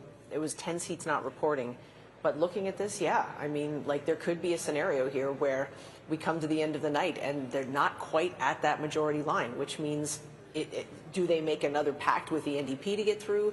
What is the role of the Bloc Québécois in that case? Things start to get kind of really interesting. And I mean, Carney's been clear from day one, give me a majority. I need it to be able to get through to do what I need to do. This is going to be a very stressful circumstance for everyone, I think, if it's a minority. On se rend compte en effet que dans les pires scénarios là, des sondeurs, si on compare à ça, scenarios, and if the Bloc does better and the NDP does better than what pollsters were predicting, and if the Conservatives do better, that means that the Liberals do less well. So we'll still have results to come, but now it's starting to look like what it's going to look like. Watching right now, let's bring in a national leading and elected board right now. Just give to some context to the bottom line that we're looking at. Liberals elected in 66, leading in 92. Excuse me, the Conservatives elected in 62, leading in 81. Now, I'm going to ask the control room to also get together for me, if it's possible, leading and elected in the province of Alberta, because we've talked about Ontario, we've talked a little bit about British Columbia, and certainly we talked about Quebec. This is the leading elected right now in Alberta, with the Conservatives elected in 19 ridings, leading in 13. The Liberals right now leading only in 3. I want to go back to Janet Brown, pollster in Alberta, the Janet Brown opinion research. Janet, thank you for joining us once again. So we were talking before we were going in, and again to state, we are early in the results when it comes to the things I've witnessed covering the Conservative campaign for the majority of this campaign out on the road with Pierre Poilievre and the Conservatives. What stands out to me in my mind right now is platform release day. So in the last week of the campaign, the platform release had a whole bunch of issues with it coming out just last minute, not a lot of time there. But I really stands out standing in that room at that press conference with at platform release day. And there was a moment when the whole energy in the room shifted, and Poilievre, in his comments about the platform release, sort of paused and said, "I owe this country everything." And in that moment, I felt the energy in the room completely shift, and it was as if he was acknowledging or feeling a change of winds, so to speak, about how things were going, and he had almost a sheen in his eye, saying that he owes the country everything. And I saw that again at another point in a rally, and that to me was a real sense of the campaign shifting in that final week, and seeing that. And I think I've mentioned this before, but last night at his rally in his own riding, when he said for the first time, no matter what happens tomorrow, I'll be there to fight for you. And obviously the question was left hanging there as to whether he was acknowledging the possibility that Conservatives may not form government. So still waiting to hear official word from the campaign about reaction to this and to what's happening, but a much different mood in the room here now. All right, thank you so much, Abigail. That's Abigail Beeman at Conservative headquarters in Ottawa. I want to bring in our chief financial correspondent, Amanda Lang. A couple of different things certainly stand out here. First of all, I know we talk about the economy more broadly, but for a lot of people it was about cost of living. And we're seeing some movement in the 905 in the areas around Toronto, which is a very unaffordable place to live, that there is additional support for the Conservatives coming through. At the same time, we see the Liberals being held to a minority. What does that tell you about Mark Carney's ability to deal with Trump? I think, strategists will have a better view of this, but that whole, the price that incumbents pay really does play out when it comes down to people's, the affordability issue was one. The housing issue is a long-term structural problem in this country. Poor Sean Fraser may be paying for some of past sins there.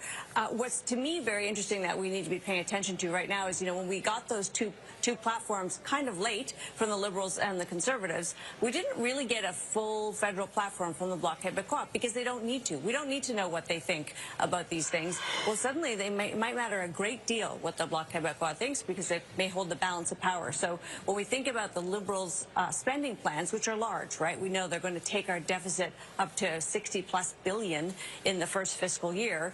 That's a big number. That's new debt that we'll all carry. They'll need the support from another party for that, and that other party might have spending plans of their own, let's remember. So what was already sort of a big spend facing down a tariff fight, trying to prop up the economy, and economists think it will do that, might get it to be an even bigger and more costly spend as we look down this. And Amanda, as you're speaking, we just have the results for Central Nova. We saw a little bit of a seesaw back and forth, the Liberals and the Conservatives, and we are now able to declare that the incumbent, Sean Fraser, is going to be re-elected in his riding of Central Nova. So despite an early lead from Bryson Jenkins, the Conservative, we know that that Sean Fraser will be winning there, has recaptured his seat. Stephen Guilbeault winning his seat in Hamilton to London to Windsor right now. Those are blue. The conventional wisdom was the collapse of the NDP vote would elect Liberals. But if the Liberals and the NDP both are strong second and third, the Conservatives could come up the middle. That may be what is happening in those areas. And just going back to the GTA, I know this was a concern up in the York region here, was that the NDP vote dropping would help the Liberals run up the score in the downtown Toronto core, where they're going to win just by larger margins. But there were not really any NDP vote to be gained in a lot of these 905 outer areas, and that would just, you would have a false sense of how viable you were in those ridings, and you would see Conservatives flip those blue. So the Liberals, still early yet in Ontario, but vote inefficiency not playing in their favor as they are down double-digit seats in a province that pollsters from start to finish had them up double-digit points, right? But that, again, speaks to what we're talking about around the popular vote and the seat efficiency. Nothing is working as it normally would in an election. That's what's happening, right? Yes, and you know, Donald Trump obviously disrupted this entire election. I mean, the U.S. president makes about $400,000 U.S. a year. The Liberals should probably book that as a campaign expense, given the way that it's helped them throughout this thing. But, you know, until we get sort of the urban votes in mass number to know exactly how the cities of Canada are going to vote, and the suburbs of Canada are going to finally vote, and of course British Columbia, it's hard to know if they're going to get there. But the vote efficiency that has helped the Liberals win the 2019 federal election and win the 2021 federal election, despite losing the popular vote, at this stage, we're not yet seeing that. Now, they're starting to tick back up. They're in 161 right now. Them and the New Democrats and the Greens, Rosie, that's a majority. You got a bingo right there. But, you know, that's a whole lot of work that still needs to be sorted out at this point of the night. Okay, thank you so much for that, David Cochrane. If you're just tuning in, we have, in fact, called a Liberal government with Mark Carney as Canada's 24th Prime Minister. He also has been elected for the very first time in his life in the riding of Nepean.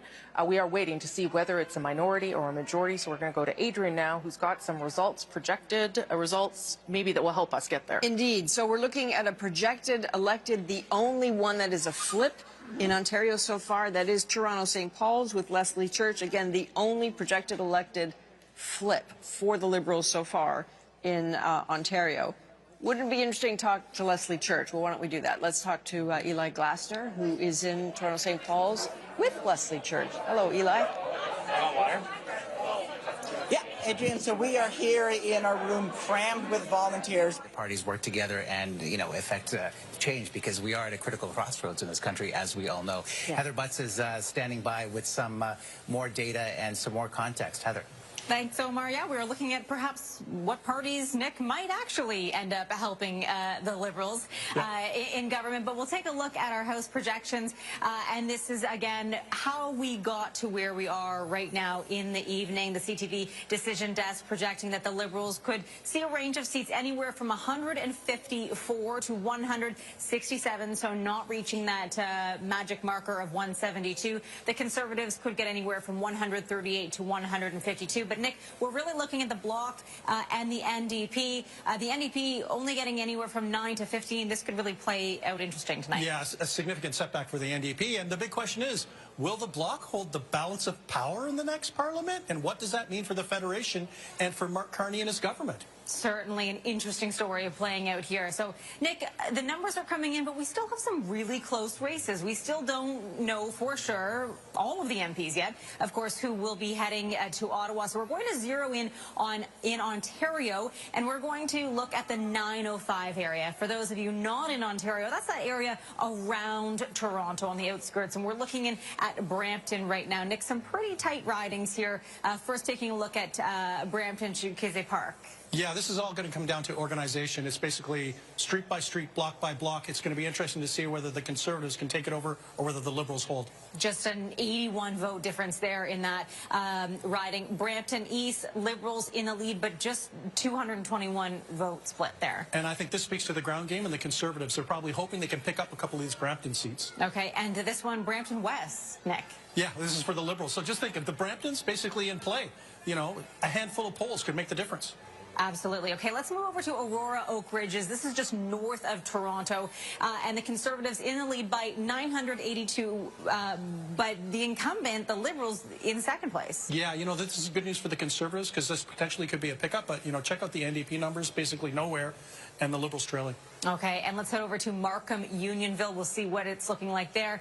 The Conservatives in the lead by 510, Nick. Yeah, this is traditionally has been Conservative in the past, so this is good news for Poilievre on this front. But, you know, all of these races are fragile right now. Okay, let's take a look at another one. Richmond Hill South, still in that Toronto area. Vincent Ho in the lead right now, but another Liberal incumbent trailing, Nick. Yeah, you know, a bit of a comfy lead for Ho on this front, even with 115 polls reporting. So it'll be interesting to see, you know, with the advanced polls, how that actually plays itself out. Okay, a couple of close ridings, close races in the 905. That is around the Greater Toronto area. For now, we'll send it back to the National Newsroom. All right, Heather, thank you so much. And you see, again, the floor and the ceiling there, the max that the CTV News Decision Desk is projecting is 167, so about 5 seats shy of the 172 majority. And we have, in fact, called for a Liberal minority government. But some interesting results there coming, actually, from the 905. Very much so, and I think reflective, again, as I mentioned to Amanda, of the challenges with affordability and the degree to which are up 9. That is not what they were hoping for. What's happening in particular ridings? So let's look at Newmarket, Aurora here.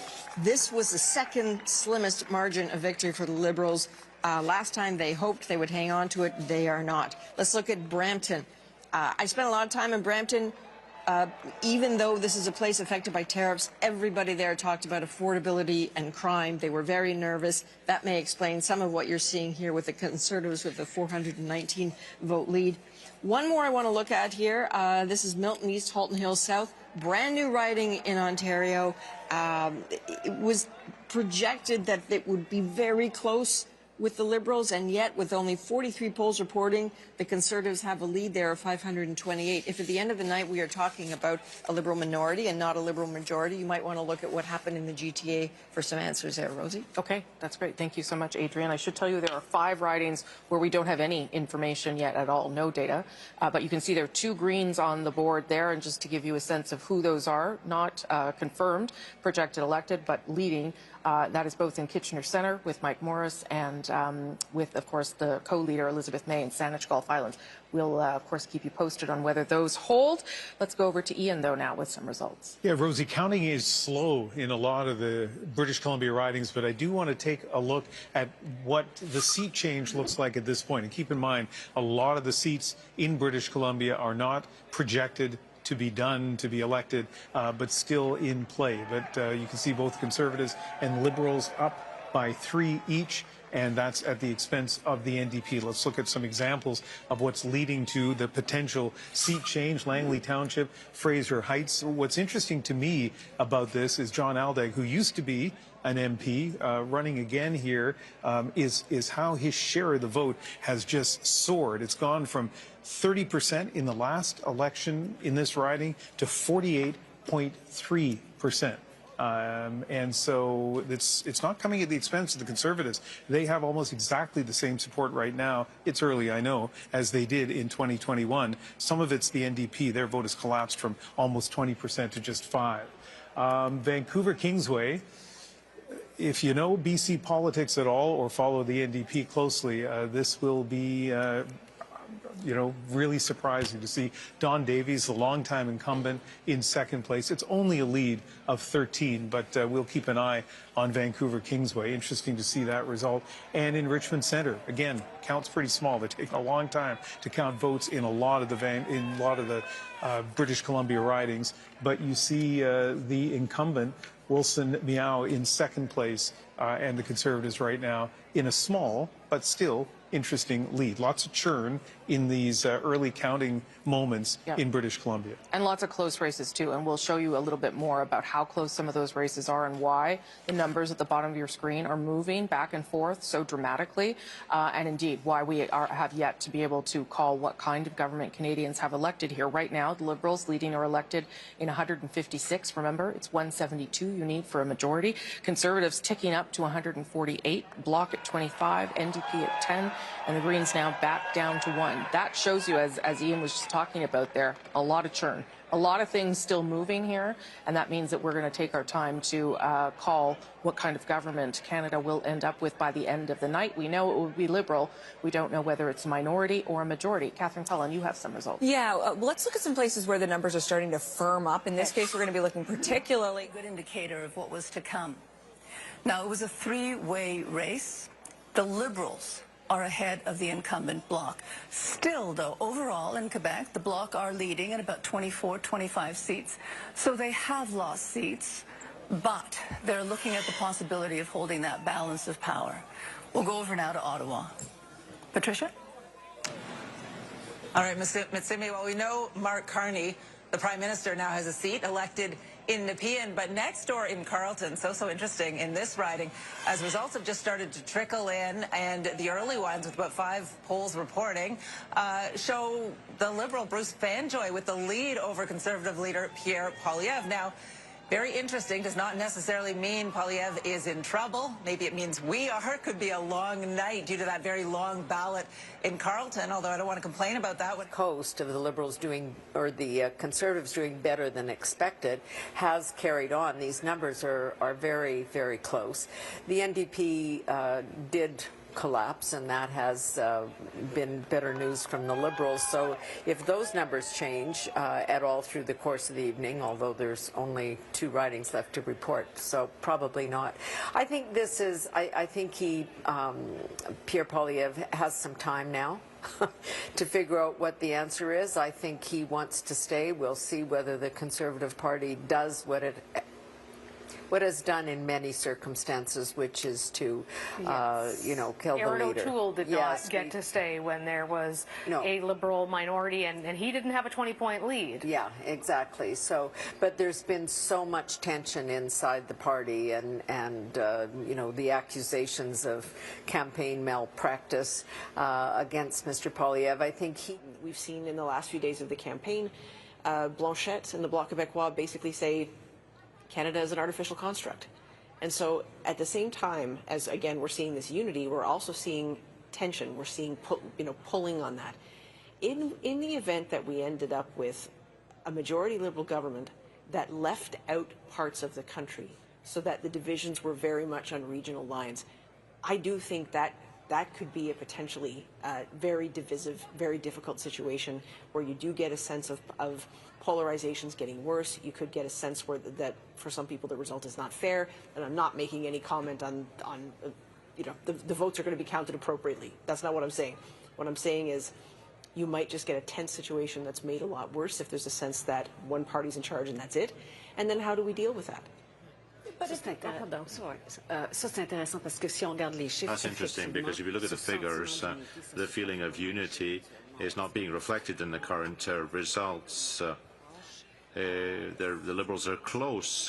They're very close to the Conservatives. That's not something we expected. We didn't expect the result at all. Credit, you know, just because their team didn't win doesn't mean they want to bust the country or tip over the whole monopoly game and send all the pieces onto the floor. Preston Manning, I think, was irresponsible in what he did. I don't think he helped the Conservatives. And I don't think he is reflective of the national sentiment. I don't think he's reflective of the majority sentiment in Alberta and Western Canada. There are many, many, many proud Canadians who carry their passport. Same with Monsieur Blanchette and his Canada's artificial construct. I mean, I think that helped pull votes to the Liberals. So the national unity, the purported national unity crisis manufactured by Preston Manning and potentially Danielle Smith, as you can see, it kind of offends me. And I think probably, and I'll settle down, probably does to a lot of Canadians too. And just because your guy doesn't win or your woman doesn't win doesn't projection of aspirations on political leaders in this election. And that can be dangerous. Obviously, Prime Minister Carney started with lower expectations, but I think what's really quite amazing is that learning curve and how quickly he adapts and how quickly he could pivot from being a leading banker in two different sort of states to an elected representative, because it's difficult, let alone in a different language that isn't his mother tongue. And I think the Quebec electorate has responded to that. Chantal.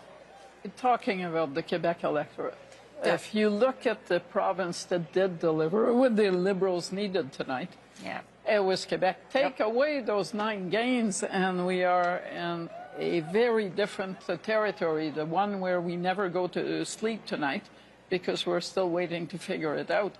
Well, that could still happen, let's be clear. And what was but the feature that caused this, yes, there was the Trump factor, but it was Pierre Poilievre's lack of popularity in Quebec. If Quebecers had not been so viscerally opposed to Pierre Poilievre, the Quebec results for the Bloc would not be as bad as they are. And the Liberals would not be sitting with not a very big lead on the Conservatives seat-wise. No, not a very big lead at all. We'll see where that goes. But if you see that kind of tight, if we're heading towards a minority and it's that tight, my gosh, that's not a very stable time for anybody.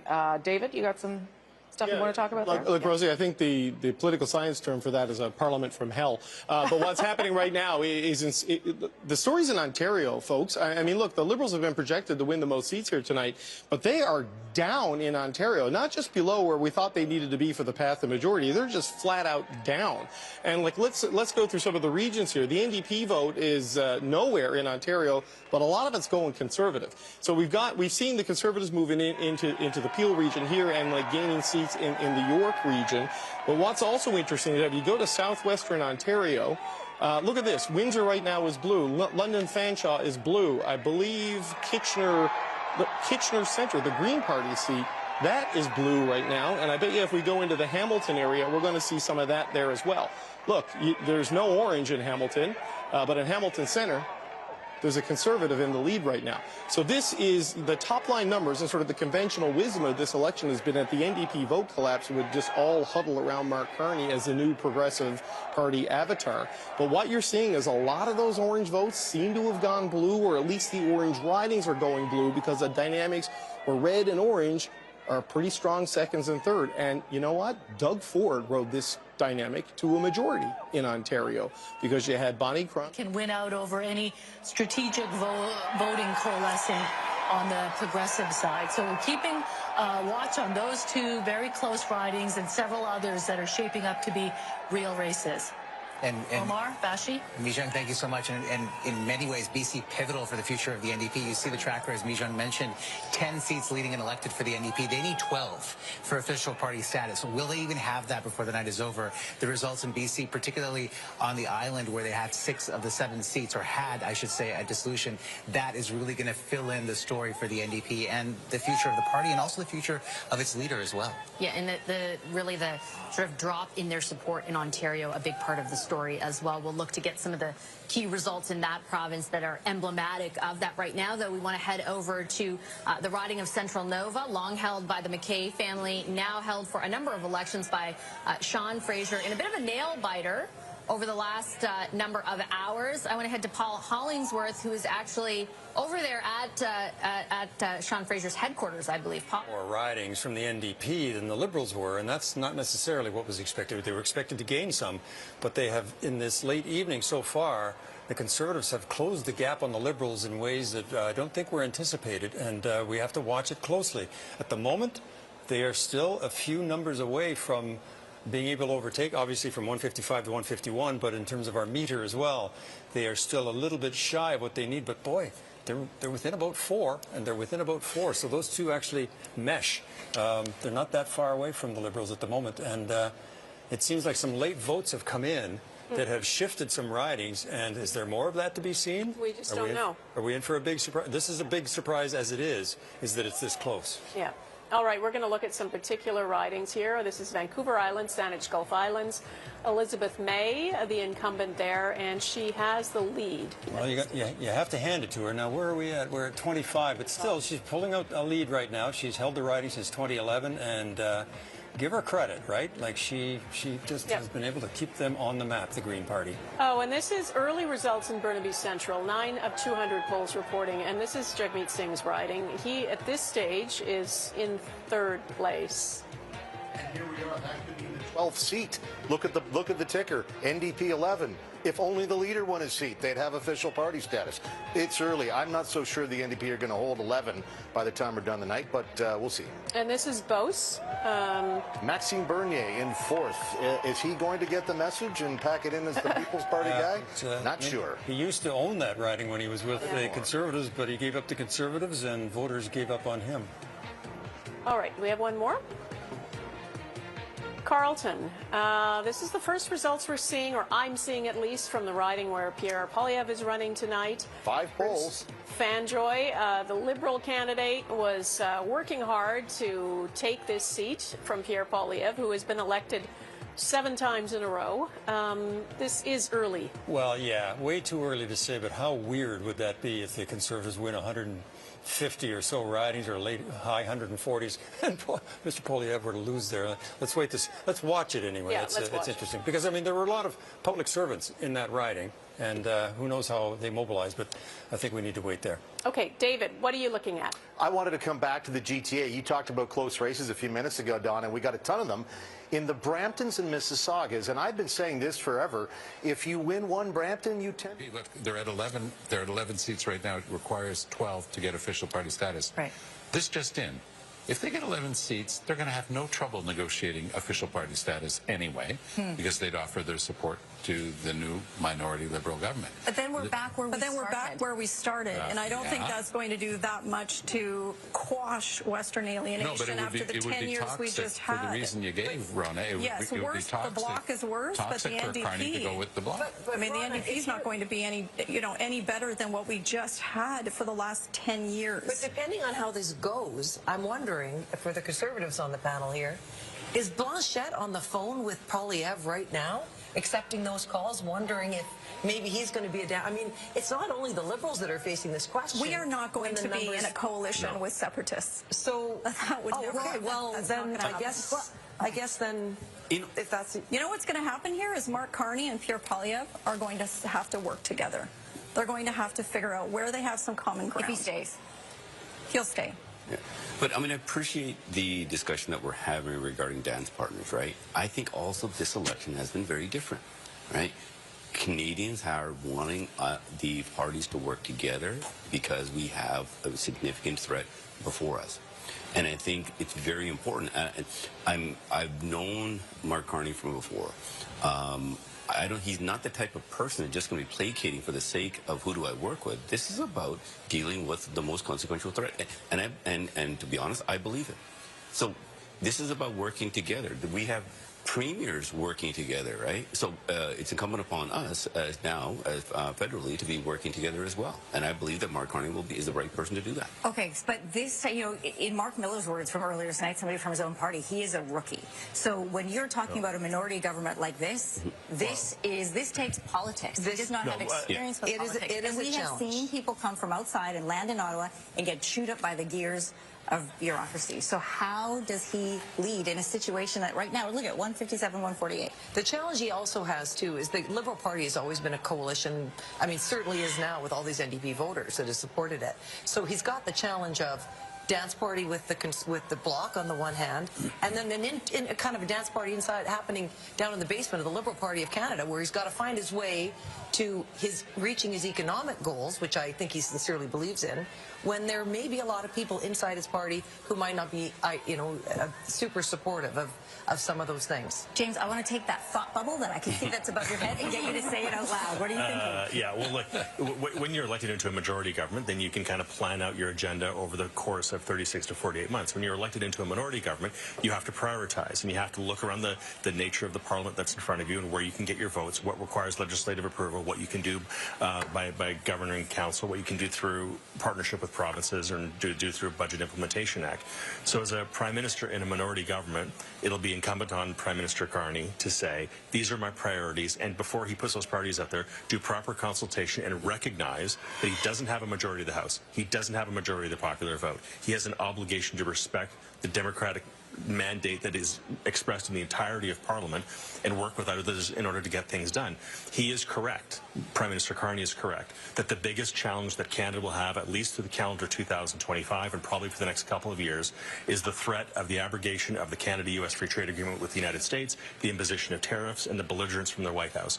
He could find willing partners in good faith in the Conservative Party in order to do certain things that will get Canadian products to global markets to mitigate the risk of Donald Trump's threat on Canada. Conservatives acting in good faith, Liberals acting with open minds and in good faith can get a lot of good things done for the country, but it requires people to come together and for Mr. Carney to come forward and to be prepared to do that. Okay, so for those of you who know Mr. Poilievre, then, can Canada First and Canada Strong work together? Yes. I think that, yes, but I would say this. I think what we're going to need is for Mr. Carney to come a little bit further to the center, because right now, as you said, he's got that basement full of left-wing socialist voters that have got him there. I'm not sorry, NDP voters. Not sure that's an exact quote. NDP voters, I'll paraphrase. And he, for instance, his platform is more spending than Trudeau ever did. He also has a higher industrial carbon tax and then a carbon tariff at the border. And so when you look at tax increases and big spending, I don't think many Canadians want that. Definitely no Conservatives want it. So maybe he can back away from some of those things and work with Pierre on some of those things. And maybe I'm romantic, or maybe I'm naive, or maybe I'm both. But it has been said, and it's true, it's one of my favorite quotes in politics, it's remarkable what you can achieve if you don't care who gets the credit. And if the purpose of Parliament is to nation build, and the purpose of Parliament is to bolster the Canadian risks against a President of the United States who today is joking about us being a 51st state, who mocks our country, who mocks our Prime Minister, if the threat against Canada from the President of the United States isn't enough for us to work together, if you don't care... Alexandre Boulris is a survivor of the 2011 Orange Wave and has won it again election after election. And this time, it's been a bit tougher for him this time. Jean-Sébastien Vallée is an unknown in the riding. It was the Liberal Party decided to appoint him as a candidate. He wasn't well known in the riding. Alexandre Boulris should have won much more easily, but he has been re-elected nevertheless. You can see the results as we had the answer to our question, Michael. Yes, we were wondering whether or not he would actually hold the riding. I will say he held with that share of vote you showed, Ian, very impressively, but the Liberals gaining that seat in the north is not insignificant. They'll be happy about that. Here in Regina, they were hoping to pick up some steam, maybe Regina-Wascana, Ralph Goodale's former seat. That didn't come to pass as of yet, and you showed us Andrew Scheer's results. No surprise there. Andrew Scheer winning for the 8th time. The class of 2004 coming in at the same time as Pierre Poilievre. As 24-year-olds, we're waiting to hear from Andrew Scheer. He'll be speaking with us, we believe, momentarily. And what about the state of the NDP in Saskatchewan tonight? Yeah, Ian, it's a bit surprising and disappointing, I think, at the same time for the NDP, because they did so well in the provincial election, putting up a big fight in that provincial result, really increasing their seat count, but that didn't translate federally. The federal and provincial NDP aren't really aligned, and that showed, I think, tonight in the results, that 13% drop in the share of the vote for the NDP, very significant, and the Liberals picking up a lot of second places across the province, which is a surprise here in Saskatchewan. All right, Adam Hunter, thank you very much for giving us the lay of the land in Saskatchewan. Rosemary. Okay, thanks for that, Ian. Let me show you what's going on at the bottom of your screen there. And that is a whole lot of nothing definitive, basically. 157 leading and elected for the Liberals, 149 for the Conservatives. The Bloc sort of sticking around that number now that most of the counting is done in Quebec. The NDP at 10 and the Greens at 1. And I believe that's Saanich Gulf Islands at this stage. So we are waiting to be able to give you a better sense of what kind of government Mark Carney will lead in his new mandate, where he is an elected prime minister, not just one who won leadership. That is Liberal headquarters, where there was a lot of excitement earlier in the night when it was declared that they would form government. But right now they are better than 50 or 75. But Lisa Harris, she was in a close race last time around when she ran and lost, and it's she could suffer the same fate this time. Longueuil, Saint-Hubert. This one, about the same number, 338 votes between the Liberal and the incumbent Bloc Québécois. This would be one of the pickups for the Liberals over the Bloc Québécois tonight. It's actually where the Liberals have done some of their most effective work, is in picking up seats in Quebec from the BQ. Wow, Terrebonne. Terrebonne, almost neck and neck here with the BQ and the Liberal candidate. Natalie Sinclair Desgagnés is an Oxford-trained economist, and the Liberal has just graduated as an economics student. So, economics in Terrebonne. And Anita Anand is leading now by 3 points. A little while ago, she was just a little bit behind. We are about 2/3 of the way through the count, so there you go. Not a smooth sail for her at this point. Not at all. She is leading. This has been far from a smooth sail for the Liberal Party in much of the country. Mm-hmm. All right, David Aiken, what are you looking at? Let's take a tour through some Western Canadian cities, because there's some interesting results there. Right now I've got Winnipeg up on the screen right now, and that's the one little NDP dot, Winnipeg Centre. Leah Gazan, the New Democrat incumbent, she's a little bit ahead of the Liberals. The Liberals did hold this in 2015. It often is New Democrat. Pat Martin was the long-time New Democrat for this riding. So we'll see where this goes. We're keeping an eye on it. Conservatives doing relatively well again, this is downtown Winnipeg. Winnipeg Centre, wanted to take a look at that. Winnipeg West might be a pickup for the Liberals. In Winnipeg West, Doug A. Olson, an emergency room doctor who was the MP, then he got beat by Marty Morantz, and now they're back for another rematch, and this time A. Olson is up. He's up by 2,000 votes with 140 polls reporting, so Doug A. Olson might be feeling a little comfortable. We'll keep an eye on that. And then in Kildonan and St. Paul, Raquel Dancho, who is the public safety critic for the Conservative, in a bit of a tight race. I just want to take a look. We have had, as you can see, some lead changes through the night. This is taking a look at as the polls came in. It's sort of flattened out a bit with a small lead for Raquel Dancho there. And then this is a loss for this might be a loss for the NDP in Elmwood Transcona. This is another rematch of a by-election. There was a by-election here last year, and Leila Dance won for the NDP against Colin Reynolds. Colin Reynolds is ahead right now. Reynolds is a leader in his private sector union. He's an electrician, and we know Pierre Poilievre made paid a lot of attention to private sector unions, woodworkers, laborers, you name it.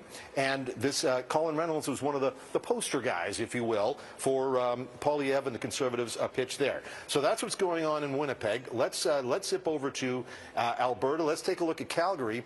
Right now in Calgary, the only Liberal who's got a seat, George Chahal in Calgary is losing right now to the Conservative. Not by much, 344 votes back with 45 polls in.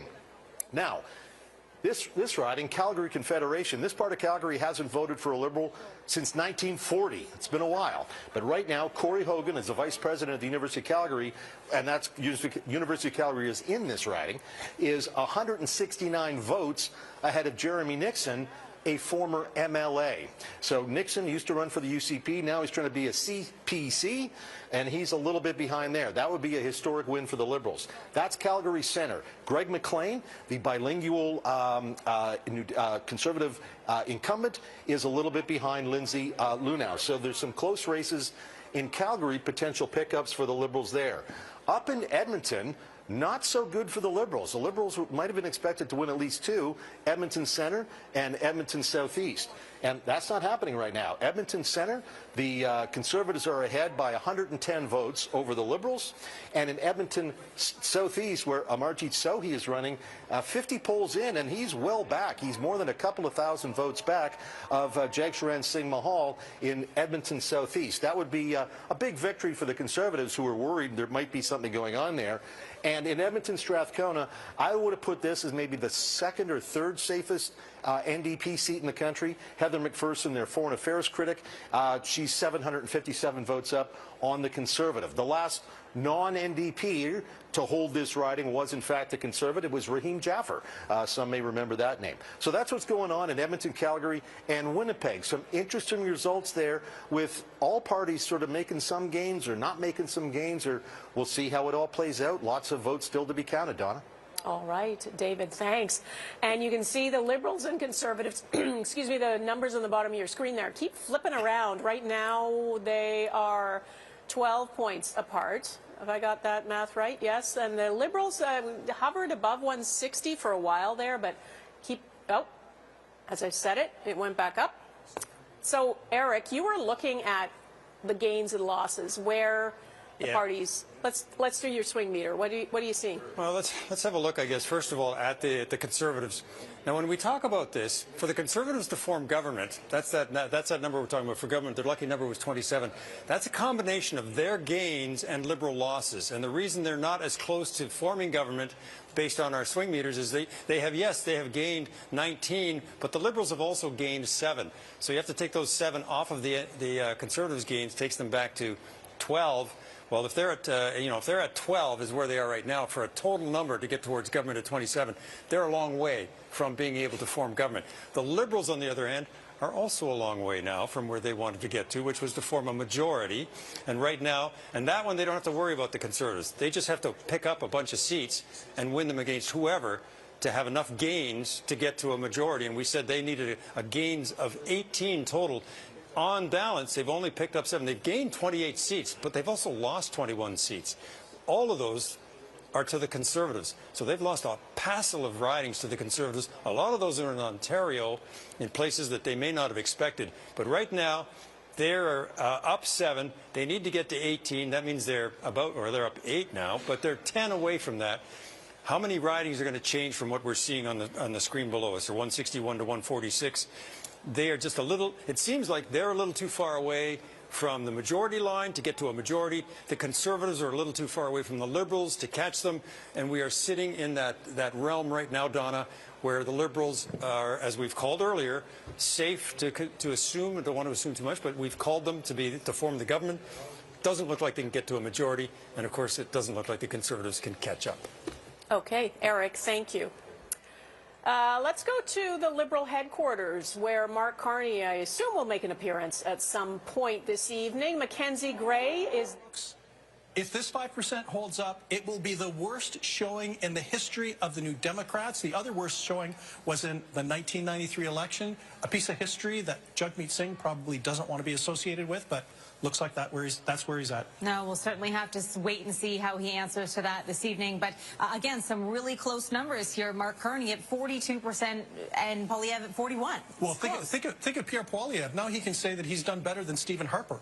Right? Like, he might not have been able to form a government, but that's still up in the air. But the thing is that he's done very well. More people have voted Conservative in this election than in any election in recent memory. Yeah, there's certainly an underlying story there. Let's take a look now at the gains and losses. So the Liberals up 1 seat, and the Conservatives, as we were just talking about them and their popularity, up 7 seats, Nick. Yeah, I think for the Liberals, even just up 1, considering they were at a near-death experience in terms of where they were at and where they were looking at a Conservative supermajority, you know, being only up 1 is probably decent. You know, for the Conservatives, they can claim that they're making headways not just in the popular vote, but also in the number of seats. But bad news for Blanchette and bad news for Singh.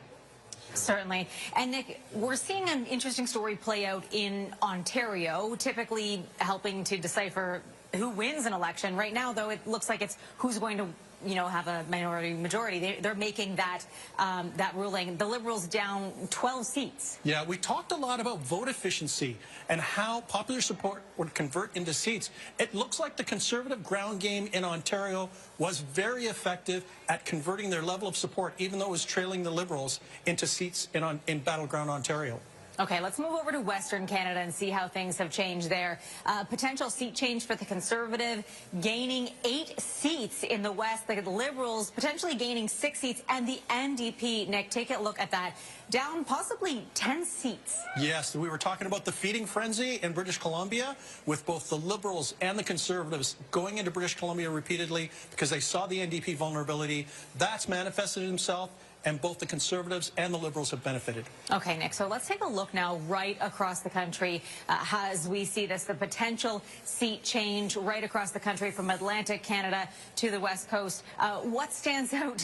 What stands out the most to you on this one, Nick? Well, you know, what really stands out is you can see the Liberals picking up in Quebec, Conservatives in Ontario and the West, and, you know, the NDP just basically a setback everywhere. Okay, a really interesting story playing out here this evening, especially for the NDP, and we'll see a little bit later on, where those votes really went and where their supporters went. And again, right now, CTV News declaring a Liberal minority. Back to you.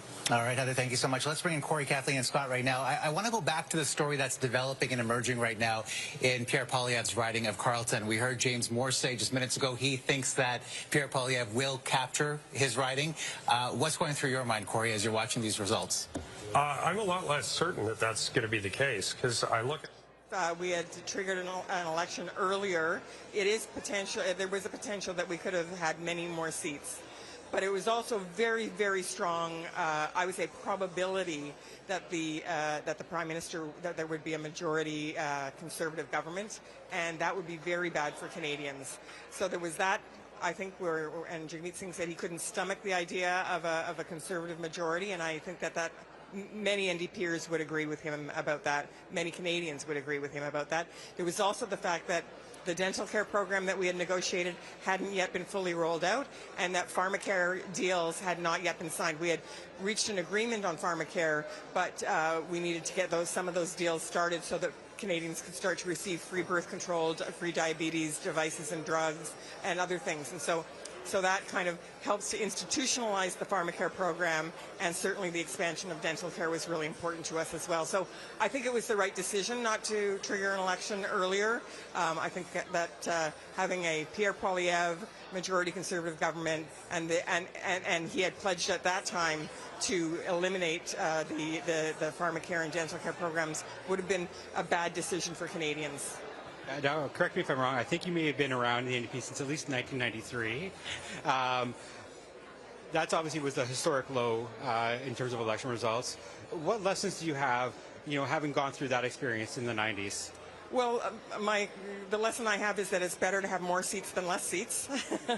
And, certainly during that period of time, one of the big lessons was that a majority Liberal government without a strong enough NDP gets away with things that I think are very problematic. Because during the 90s, when we didn't have official party status, the Liberals had a big majority. That was when they eliminated the housing program, made major cuts to health and social transfers, and transformed EI, employment insurance, into a system that no longer works for workers.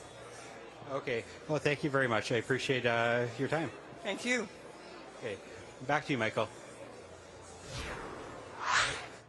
Mick, thank you for that. Anne McGrath, thank you for the time you shared with CPAC this evening. Listen, let's take one more look at the leading and elected board at this moment in time. You see there, Liberals elected in 115 seats, leading in 49.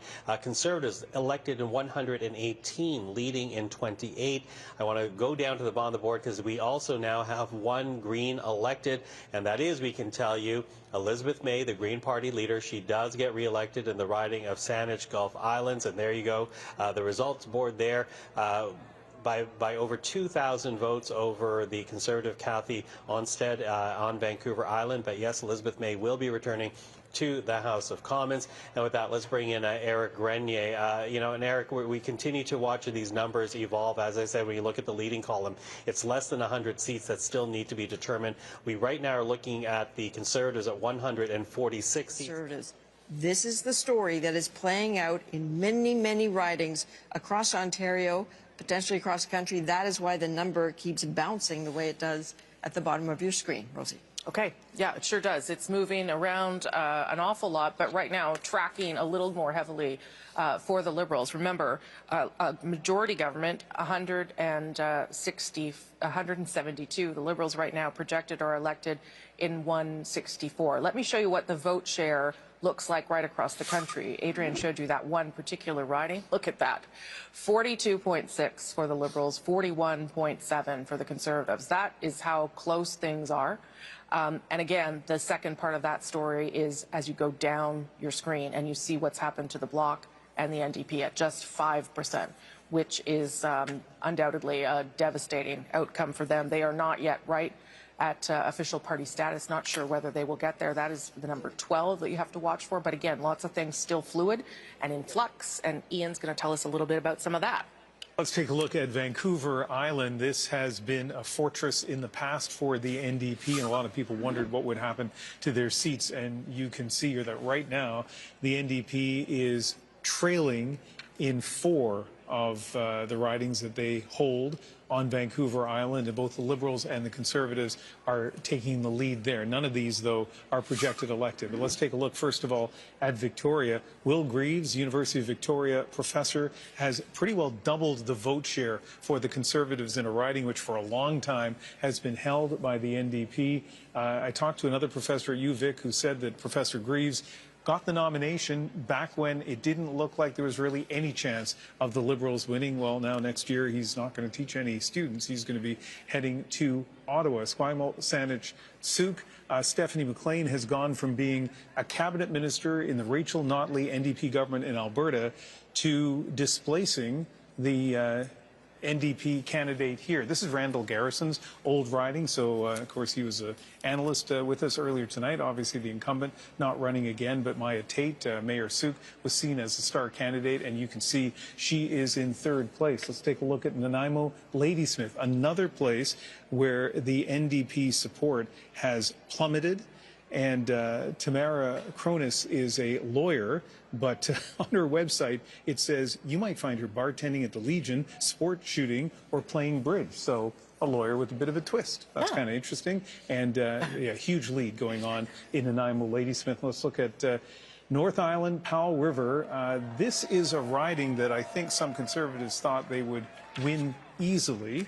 And this is a riding that so far the NDP candidate, who is not the incumbent, has managed to hold on to more or less the share that the NDP had last time around. But still, Conservatives in the lead by just over 500 votes, Rosemary. Okay, thank you for that, Ian. I'm going to show a couple of boards myself now to explain a little bit more of the story we're seeing tonight. This is sort of what we call a party summary board, how they're doing right across the country at this stage in the evening. So you can see their vote share 5.5% overall. But look at those numbers on the right, on the far right of your screen. Those numbers down. The NDP is down in every region of the country. And let me show you where some of that has gone by showing you this next board. This is the Liberal Party. Overall, 42.6%. But look at that. Look at what has happened to them on the right of your screen. Up in every single region of the country. And that explains a little bit where we are tonight. That collapse of the NDP, yes, has supported everyone, the Conservatives and the Liberals, but the Liberals really surging with some support growth, some growth in every part of the country. Let's go to David Cochrane. Yeah, Rosie, I mean, the NDP are down by double-digit percentage points everywhere. They could go down by double-digit percentage points. The only spot where they're not are the ones where they were in the single digits to begin with. But look, the path to party status was a difficult one for the NDP coming into Jagmeet Singh's 3rd national election. They need 12 seats to get there. It's going to be tough. They have nothing in Atlantic Canada. We know that. They do have 1 seat in the island of Montreal. Alexander Boularice was re-elected in the Rosemont. Some inroads in Ontario, that may have prevented the Liberals from getting to a majority, but they have not done well enough in Quebec and Eastern Canada, which has been their problem really ever since the Progressive Conservative Party blew up in 1993. They have, they've moved that center of gravity for the Conservatives out to Western Canada, and as a result, they've had a hard time connecting with enough Conservatives to win enough seats to form government. I mean, they've had 1 majority since the Mulroney days, and that was with Stephen Harper in 2011, Donna. But for the most part, the Liberals are, governing as they've governed so often. They just keep winning, 2 or 3 elections before the Conservatives can win an election. So at the moment, we're seeing it kind of unfold. Some of the reasons why the Conservatives are doing better, and reasons why the Liberals are still holding on. 149 seats is not nothing where they're at right now, but it's not enough. And a lot of that is what they did in Ontario to pick up. Eric, thank you. Let's go over to David Aiken, who is with Daryl Bricker from Ipsos. Yeah, thanks, Donna. So Daryl, of course, Daryl Bricker of Ipsos. People have been out doing exit polls, asking voters as they come out of a voting booth a whole range of interesting questions. I mean, there's 80, 90 questions loaded in here. We could spend an hour and a half there. But let's start off with, we were going to start off with, I think, wild card. Right. Is Canada on the right track? So this is someone who voted today, might have voted for a Liberal, might have voted for a Conservative. Here's all voters, 7,000 people, and we're not on the right track, says people who voted today, and they didn't throw the bums out. Right. So this is the context of the campaign. So Mark Carney is seen as the man of the moment on one issue. The Liberals designed their entire campaign around it. It was dealing with Donald Trump in the United States. So on that issue, fine. But as far as the Liberal record is concerned, what they've produced in Canada over the last 10 years, this is the effect. More people, by a considerable amount, feel that the country's on the wrong direction rather than the right direction. And we can say, folks going through it, boomers, Gen Xers, it's pretty consistent right across the board. Yeah. We're going in the wrong direction. Now, I think it was attitudes on Canada. Oops, sorry, I did that. Me? That was me. Okay, there we go. Canada is broken. This is what Pierre Poilievre was saying last fall. He got criticized for saying that, and yet quite a few people agree. A fifth of us strongly agree with Pierre Poilievre was saying. Almost half of us overall think that Canada is broken. This, again, underscores the fact that people are not satisfied with the direction of the country, not satisfied with the last 10 years of a Liberal administration, and even though the Liberals can sneak in on this one issue, the overall context they're going to be walking into after this in a minority government situation possibly is going to be difficult. Let's say, I mean, the data that the parties have, I'm sure they're doing polling something similar to this. If you're in Poilievre's inner circle tomorrow or in the coming days, you probably go, see, we were right all along. This is probably validating the axis of their campaign, essentially. Until 3 months ago, 2 months ago, they were right. Right. And that's what people were jumping on. This is what underscores, folks, time for a change. You hear that a lot in politics. There was a really strong belief prior to Mark Carney becoming the leader of the Liberal Party and Donald Trump to doing what he decided to do, a real desire to change. That hasn't gone away. You're Mark Carney. You sit down with your cabinet. You have this data that people think Canada's broken. We're moving in the wrong direction. He did move quickly on carbon taxes. He moved quickly on a couple other things. I guess he's got to move even more quickly to really show that his government is taking some of these concerns seriously. That would be the takeaway for the Liberals, I assume. He's on a very short leash. His priority, and as far as Canadians are concerned, is one issue, which is dealing with Donald Trump. Everything else is going to be difficult for him and going to be difficult to manage. Yeah. So, guys, as we go back, we're going to probably talk about this later in the night as we listen to leaders' speeches. We may hear, I think, at least one leader, that'd be Jagmeet Singh, who is probably going to talk about his future. And that is, in terms of the parliamentary calendar, that, you know, while a leadership race unfolds, the NDP are not going to want to force an election, but they may not hold the balance of power. It's going to be a very interesting parliament, I think. A very interesting parliament. We haven't seen anything like this in quite a while. No, indeed. All right, Donna, Mr. Eric, what do you think? Okay, great. Yeah, it's Liberals at 162, Conservatives 149, and it's just, I think as long as there are these close ridings, we're just going to see those numbers just fluctuate. Yeah, I mean, the longer it goes, you know, when we talked about those numbers won't fluctuate as much as time goes on because more things get in, more things get a little bit more into cement. But so it's going to be hard now. The Conservatives, as we called, aren't going to catch them. It was just that there were some ridings that gave us a bit of a surprise there for a while. But right now, let's look at Lac Saint-Jean, Gilles Duceppe's son running there. And we have projected that he, in fact, will win that riding by a handy majority there, a handy percentage. Let's go to Mercedes Stevenson and the political panel, including Gilles Duceppe. Yes, congratulations. Thanks, not me, it's him. He learned, I'm sure, a thing or two, though, from Dad. Yeah, but we're always learning. That's true. From one or the other. That's right. A humble politician, exactly. Not always a contradiction in terms. Humility being the word of the evening. Exactly. And that's, on that note, I want to go to you, Seamus. Sure. Let me tee it up for you. The Liberals being handed a government here, but it's a lot closer than people expected. What is the message that Canadians are sending tonight to Mark Carney? Well, you know, let's see what happens. These numbers are still so close. We're still watching some very tight races, including my friend Anthony Germain in Newfoundland. We'll see. I think regardless regardless of what happens this evening, whoever forms government, it looks like it'll be Prime Minister Carney. Yeah, you take it with some dose of humility. You know, Canadians are sending a message that they want somebody who's going to be able to negotiate with an American neighbor that has suddenly become a threat.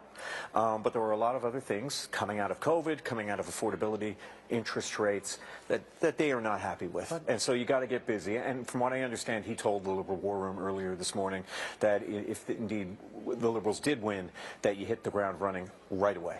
Yes, but the problem is we don't know tonight because there'll be a lot of recounting, I think. Yeah, by the look. So we don't know who will be the Prime Minister, because if he doesn't have the majority, he will have to deal with whom. So how my question? So if the Bloc has the balance of power, be sure they will negotiate with both parties to obtain what they want to have. So what could happen tonight is that you could have we declare a Liberal minority, for example, but then they ally with the Conservatives. If you look at the situation, so for Canadians who don't follow the intricacies of how a minority parliament works, yes, please lay this out. Well, I'll cautiously take some steps. The Liberals, given these numbers, if something like this holds, they get the first opportunity. They do. To form a government. And what they will appeal to the Governor-General is say, we have an agreement with the Bloc or the NDP, and this is how we're going to govern. If no such agreement exists, find confidence of the House. And then we're going to return to the House as soon as possible. We'll have a vote to show that we can govern. Yeah. If they can't show that agreement, and the Bloc are sitting saying, well, we're talking to both the Liberals and the Conservatives, there may be a scenario, and this would be a bizarre moment, but maybe not, where we're seeing Pierre Poilievre attempting to make a deal with the Bloc leader, which, as a Western Canadian, well, I think it's bizarre in the sense of. Sorry, I'm asking. We've been through a scenario before with Mr. Dion and Jack Layton. We got along fine. There's moments where we can get along fine. I would just Paul say, Martin, I did it with Stephen Harper. I would ask any party in a situation when they could have the balance of power. Yeah, so it's a very. They won't say. No party will say okay. But you say, wait a second, you will negotiate before saying okay. Beyond for power, the question will be for what? I just think for a Conservative leader who has been careful, we talked about this a little bit, Poilievre has been careful not to attack the Bloc. Not like he did the Liberals or the NDP. But the Bloc has attacked the Conservatives previously. Not during the campaign, but a lot before the campaign. A lot before. So do you see a scenario where Pierre Poilievre would be willing to make some of the concessions that he would have to make, things like supply management, with the Bloc Québécois to try to form a government? I think that any good leader would listen to anyone who would want to come to him to discuss possibilities. Why wouldn't you listen to them? But who your partner is can affect your own reputation. And that's in a true. Minority. Of course it does. So look at how the NDP look at how the NDP have been affected over the last 3 years of making an agreement with Mr. Trudeau when he was Prime Minister. Did not had help a very, very negative effect on our reputation with a number of Canadians. This is calculus. Let's make them even more. Seamus, go ahead. Who will be doing the negotiating? Well, isn't that an interesting question? Right. Who is the leader of the NDP after tonight? Who is the leader of the Conservative We've got a while to go. We will come back and we will revisit what's going to happen in terms of the leaders. But I mean, Donna, it just tells you what a wild night we're having here. The numbers all over the place. The possibility of a Bloc-backed Conservative minority. It's all kinds of interesting things that are unfolding here that we didn't anticipate. Yeah, I mean, you start doing the math and figuring out who could work with who and how that's all might shake down, and then who's leading which party. Yes, lots to watch for, and it's still all we know is there's a Liberal government. We don't know the shape of it at this point. It's always a potentially more explosive arrangement. Any party, national party, that would strike a deal with the so-called separatist party in Quebec, like it's just a little bit more volatile to think about that as opposed to the others. So everybody would have to sort of be thinking hard about just what kind of deal and with whom when you look at these possibilities. But the possibilities are lining up right now. Okay, let's go to Carolyn Jarvis, who's in Toronto. I think you're with Chrystia Freeland. I am. Nikki Ashton is trailing by quite a bit, so we don't have enough information there to declare this riding, but you can see it's a big and solid lead for Rebecca Chartrand, who lost this riding by a small margin to Nikki Ashton way back in 2015. And let's look at the perfect bellwether, the riding in Winnipeg South, which since I think 1988, the winner of this riding is also a member of the government. It happens time and time again, and it's happened again. Terry Duguid is leading, or actually has been declared elected there. Bartley Kivas, our CBC reporter who's done some excellent work in Manitoba covering politics, is with the winning candidate in that riding. Go ahead, Bartley. So, Ian, as you mentioned, Winnipeg South is a perfect bellwether. Since it was created in 1988, it is only elected candidates from the party that wins, and I'm with one of them right now. Terry Duguid, first of all, when you were thinking in December 2024.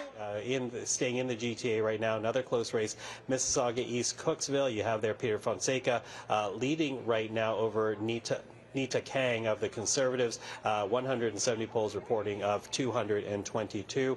Switching over now to Brampton South, you have there Sukhdeep Kang leading over Sonia Sidhu. Again, the spread very tight there, 130 polls. Switching over right now to another close race in the GTA. This is Brampton, Chinguacousy Park. You have there Liberal Shafaq Ali over Tim Iqbal. A very tight margin, couple of hundred votes there with 153 polls. Getting close to getting all those 200 polls reporting there. Brampton North Caledon, Ruby Sahota, there you have it right now leading over Amandeep Judge by about 100 votes, roughly speaking, 98 polls of 175.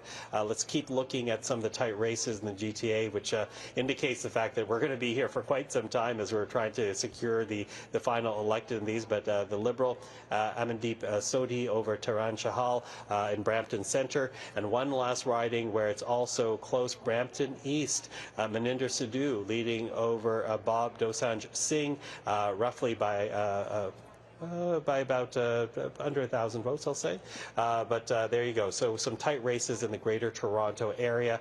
So we are going to keep tracking this. You have now Liberals leading 162, leading and elected in 162 ridings, Conservatives at 149 leading and elected. Listen, we're now just past the midnight mark Eastern time, and I've been very happy to have the three of you join us, as Susan and Cole, and I want to talk about how are you feeling, before we switch over again, just how you're feeling about tonight and what we're watching unfold. Farouk, I'll begin with you. Surprised by how tight it ends up being, because, I mean, what was projected was something more that the Liberals would have like 3-4 points ahead. The popular vote is really tight. The Conservatives are above 40%. So if you know, we're going to analyze the numbers tomorrow when we have them all, but at first sight, Mr. Poilievre kind of delivered what he wanted to deliver, but it was just a bit more to get where he wants. And internally, we know there was a lot of fighting internally, premiers and campaign directors and this and that. So I'm not sure how it's going to end up after today, because Poilievre kind of delivered, not the win, but he delivered a lot. So it'll be interesting to see how it goes. Yeah, interesting to see how it goes. And as you say that, the control room put up where the popular vote is. Look how close this is. Liberals 42.6%, Conservatives 41.9%. So a very, very close spread. And in terms of popular vote, you see both parties building on what was there before. Cole, how are you feeling about this evening? Looking at that result, I think that's the highest share of the votes that Conservatives have gotten since the Mulroney years in the 80s. So in regular circumstances where the NDP is doing a lot better, like this would be a majority win for us. So Pierre Poilievre has delivered in terms of gaining more seats. We'll see how the math plays out afterwards. But just looking at the series of events that led to this election, you know, we had Justin Trudeau's resignation, we had Trump and tariffs, we had the election of Mark Carney as Liberal leader. We were up 25 points in the polls. Then things flipped around and the Liberals were up by 12 points. Then throughout the duration of the election, things narrowed, and so much so that now we're in a very, very close race as things, you know, come to the end here. So in the series of events and just the ever-shifting landscape politically that we watched this election take place in, it's not that surprising that we had just as interesting of a result as we had, you know, the duration of the election in terms of the results. You know, while I have you, Cole, I do also want to, because Jenny Byrne, who has run the Conservative campaign, has been heavily criticized for the way she's run the campaign. In fact, some of the knives were already out for critical that the Conservatives are not on the way to government. Do you think this result helps vindicate her, or is she still under criticism from the party? Well, this is still a loss. I mean, this is gains from where we were at before the election. So I think that there will be some conversations afterwards, but this is, you know, further than Andrew Scheer got us, further than Aaron O'Toole got us. And, you know, I saw the interview that Doug Ford did, and he was ribbing Tim Houston about having a leadership-style video published online, and he was joking with Tim Houston saying, geez, you're not even waiting until the body's cold. And, you know, like, that's funny from Doug Ford because he was very active during this election. You know, sort of doing the exact same thing. So we'll see how this plays out afterwards, but this is significant gains in terms of where we were at from before the election. So that'll be a conversation that happens afterwards. There's going to be some new members of caucus there. We'll have to see how they feel and how, you know, a leadership review shakes out afterwards. But this bodes well, I think, for the Conservative leader. Okay. Susan, how are you feeling about tonight? Again, a Liberal government, but right now, not yet a Liberal majority. I'm delighted that it's a Liberal government, and I think that's the most important thing tonight, that tomorrow morning Canadians wake up and it's Prime Minister Mark Carney who's going to be taking those calls from Donald Trump or making those calls to Macron and Starmer and our other trading partners in the EU. It's been a hard-fought. Liberals have been through the ringer.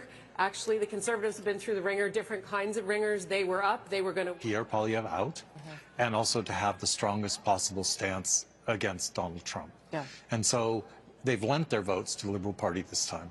But remember, the NDP is still the government in 2 provinces. We're the official opposition in 4 provinces.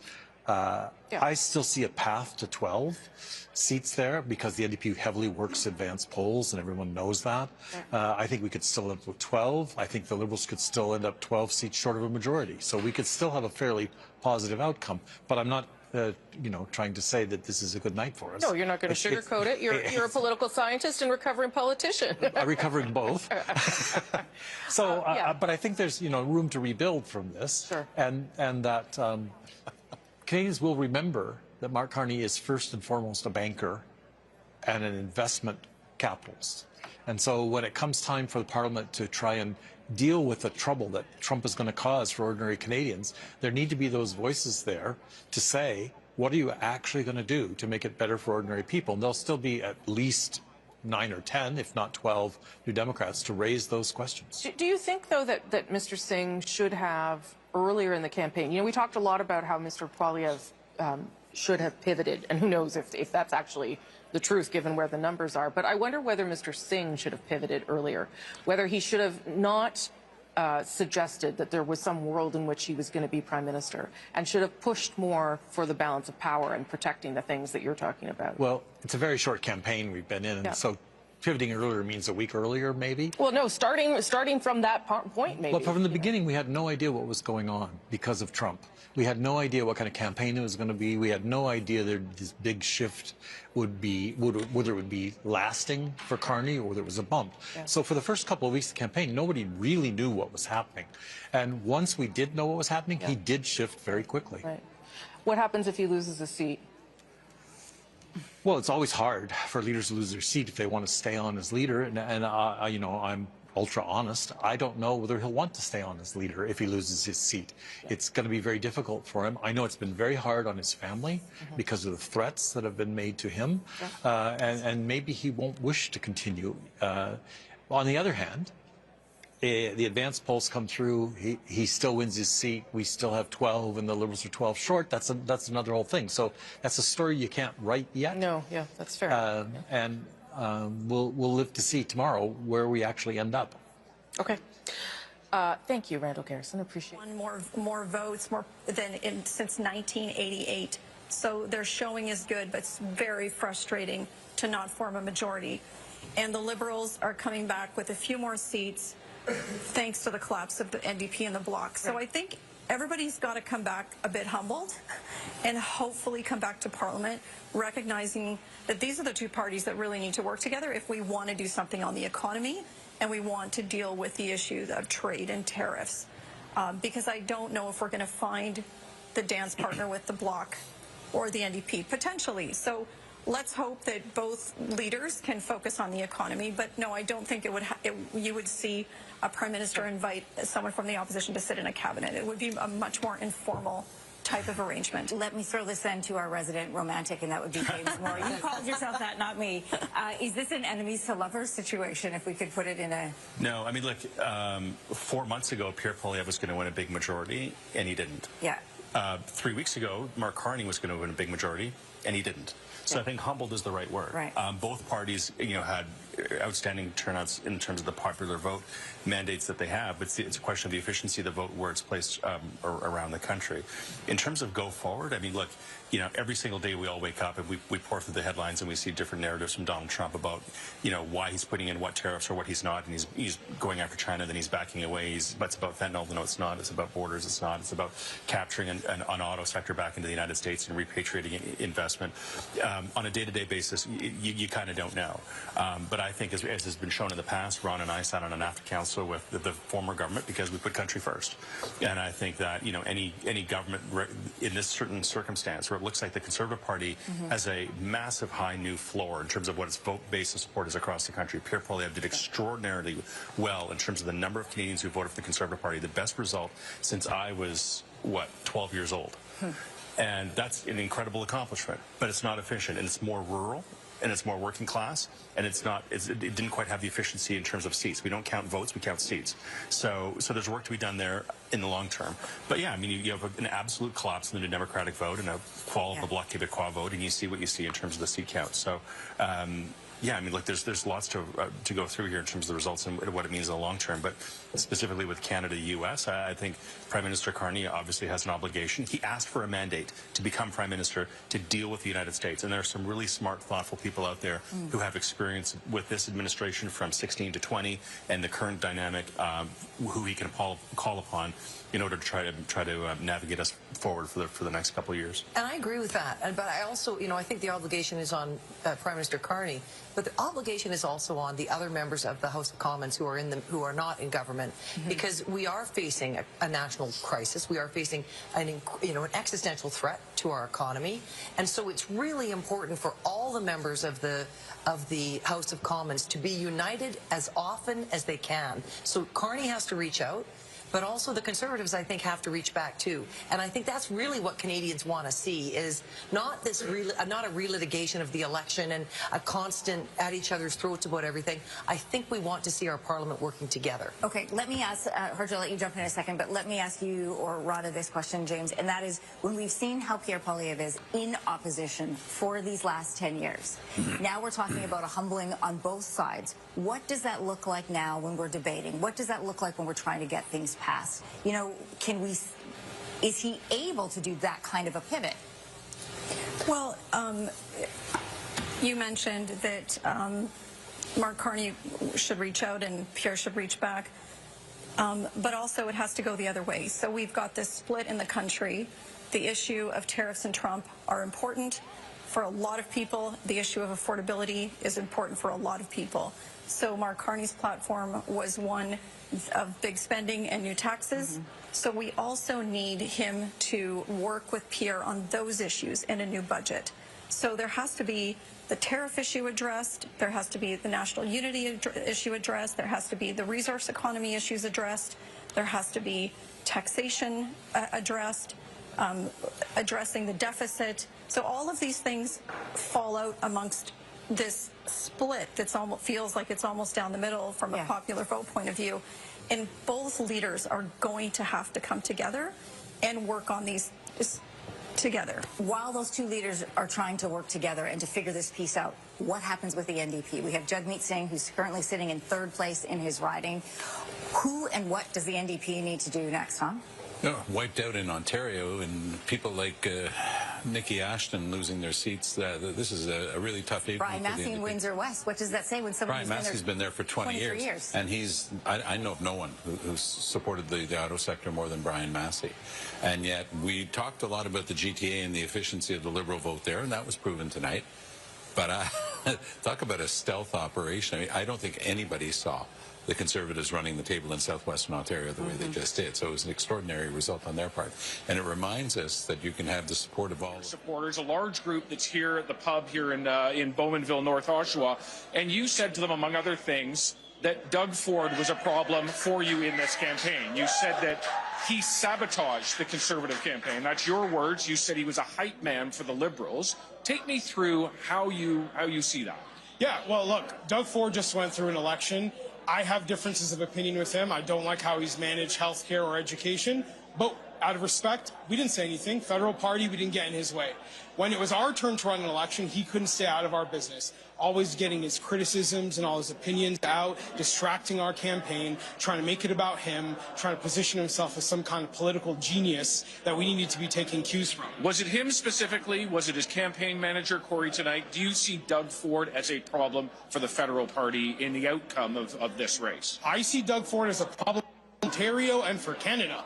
I think he's not doing a great job in running this province, and now he's trying to exercise his influence over other levels of government, and it's not like this guy is doing anything particularly well. I mean, you did used to work for him. I did. I'm speaking from experience. I tried to fix problems in this province, and he kept getting in his way and all his goons around him all the time.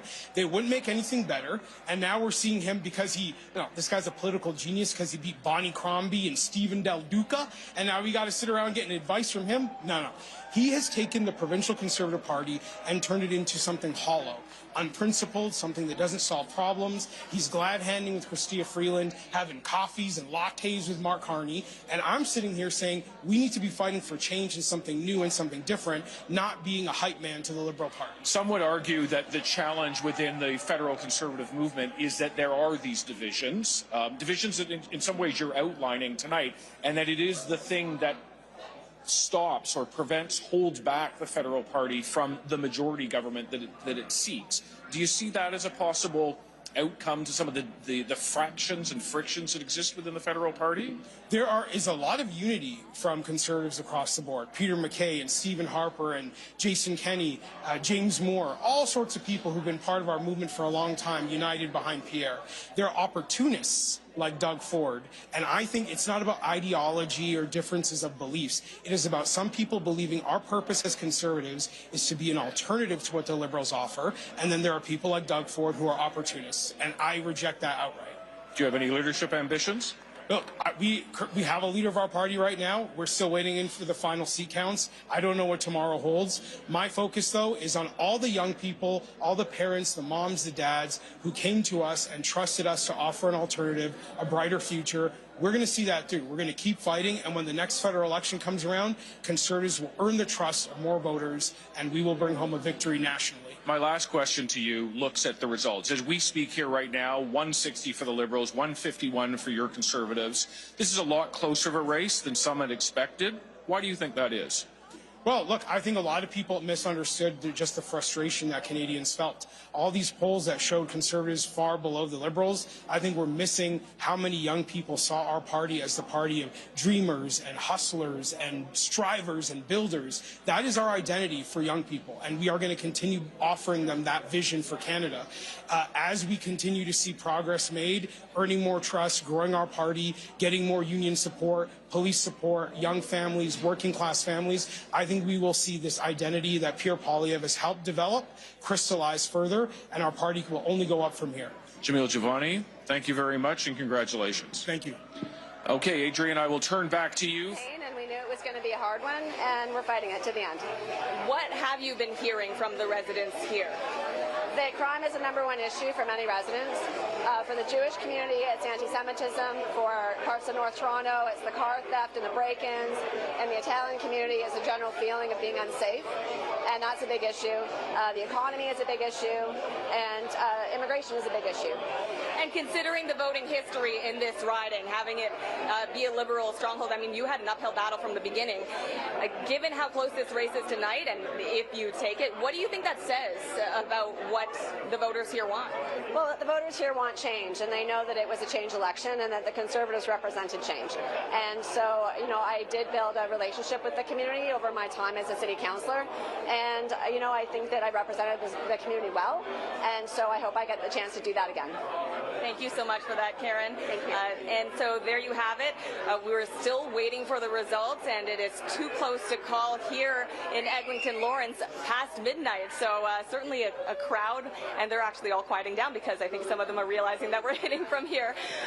But again, a very, very hot riding to watch in this election for sure. We'll send it back to you, Donna and Eric. Okay, Tracy Tong, thanks. We're going to look at some other ridings that are similarly close. Let's have a look through those. Just mention Eglinton Lawrence for a second. Yeah. That one is like 121 votes, so there you go. So anyway. these ones have a higher polls reporting. Yes, So, and they're still very close. I think, yes, as we said earlier about Terra Nova and the peninsulas and Newfoundland and Labrador, I think there's like one poll left to come in. The lead is 46. Who knows? Yeah. Terrebonne in Quebec, the BQ, leading by with a 60-vote lead. These are very close. Fleetwood, Port Kells out in BC. Liberal leading there by just less than 1% as well. Vancouver Kingsway. Wow, it's all over the country. Is interesting too, right? It is. But it Don't. Or It's a not going to work. legislature. We've all been in Parliament and a legislature. Yeah. And there's a reason why you're one sword length, two sword lengths away from each other. That's right. You know, and there's a reason why the turnout is what it is and the engagement is what it is. So you can look at it negatively that, you know, it's divisive. It is divisive, but it's also been extremely engaging. People actually know platforms. They know policies. They read them. They got out to vote. Young people got out to vote. Oh, you know, across the demographic. I think there's a silver lining here. I know we're divided.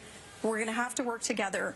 But I love that it was such an engaging election. I think that's healthy for democracy and it's healthy for the country. I'm very sad to see what happened with the NDP. A lot of really good people, really good parliamentarians lost tonight. And that's unfortunate, and they'll have to go through a leadership race. Because I do think we're healthier with a multi-party system. Well, that's what I was going to ask you. I know people have had their say, and this is what it looks like, but we're not used to being sort of a two-party run country. We're used to more diversity and more of a mix, more of a salad. Yeah, but it's true the Parliament is divided, relatively close in seats of 41-41 popular vote divided. However, about a third of Canadians in the span of the past 6 months, a third went from voting for Pierre Poilievre to voting for Mark Carney, and then in the end kind of splitting in the end. But a third of Canadians have swished their votes around depending on the dynamic. That's not a divided country. That's a country that has differences, but differences of emphasis and choosing between, and I think we actually had two very strong, effective, honorable choices in Prime Minister. In Mark Carney and Pierre Poilievre, two very different people, personalities, presentation, emphasis, but two very good choices. And I think a lot of Canadians didn't vote for one because they hated the other. They voted for one because they thought that person was better than the other. And so when you have a third of the voting population swing, as we've seen in the past 3 months, that's not a deeply divided country. It's a country trying to sort out the right answer and the right outcome in order to deal with contemporary challenges. Well, and now we have the question is, are the Conservatives going to elect a new leader? I mean, that's a question, obviously, for another day for Conservatives, and we will find out then, do the Conservatives want to choose a more pessimistic, kind of a dark path, or do they want to choose an optimist? And I think, that is also going to be, kind of in the next step here, going to be part of the puzzle of how the Parliament works. James, I'm going to give this last point to you. So when Mr. Poilievre comes out tonight, if he comes out tonight to give a speech, because we know that this count is going to be long, I mean, they could still be counting even when we're off the air. When does that need to start? When does that reaching out need to start? What kind of language do we need to see in here? I mean, look, we'll see the full composition of Parliament. I mean, there are about, I think, 20 or 30 ridings in British Columbia. They're within a couple of hundred votes. There's a 9-seat margin here. Pierre Poilievre's own riding, because of this gimmick that these people had of having 90 names in the ballot, and you have to hand count them. So people are going through these massive scrolls of ballots. Like it's physically a problem. But look, the work starts, I think, now. He's probably on the phone talking to people now and thinking about and analyzing where he wants to be and what he wants to do.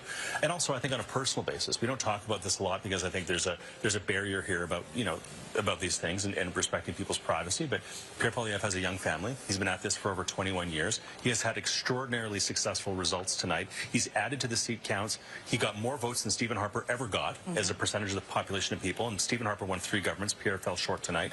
But there's every reason to believe that Pierre, looking ahead to 2000 in the next campaign, whatever that is, 28 and 29, by then, the NDP will have a new leader. By then, Donald Trump will be gone. By then, Mark Carney will have a track record of successes and failures that he can talk about. The dynamic will be completely different. And if the Conservative Party rallies around Pierre, and Pierre is humble and honest about the shortcomings of this campaign and why he didn't quite get to where he wanted to get, then I think there's every reason why Pierre Poilievre should stay as leader and will have success in the future. Okay, I'm going to let you sip that coffee while it is still hot, and I'm going to throw it back to Omar and Vassy. Thanks, guys. All right. Thank you so much, Anne-Marie. Lots of things to keep our eyes on, just jumping off that point that James was making and Christy before him. I think we're also paying very close attention to what does happen in Pierre Poilievre's riding, because all of what James laid out is true, the increase in the share of the popular vote and popularity for the party writ large. But if Pierre Poilievre ends up having a tough time in his own riding, that may inform the discussion of future leadership in a little bit of a different way. We're looking at some numbers for potential seat changes in Atlantic Canada, where I think the flow of advance votes and the counting of them has swung things back towards the Liberals' way. Todd Battis is with us from Halifax, I believe, and he'll have some more insight on this for us. Todd? Yeah, hi, Vassy. And we talked a lot about this at the outset of the show when it looked like there were some real positive gains being made by the Conservatives. And then as the night progressed, those numbers seemed to shift a bit. And at the end of it, when you look at the seat change in Atlantic Canada, and we just had the board there, it was the Liberals picking up a seat and the Conservatives losing a seat. Here is a riding that exemplifies that. This is the riding of St. Margaret's South Shore. I think we have it that we can show the details of it. And then this was Conservative Rick Perkins' riding.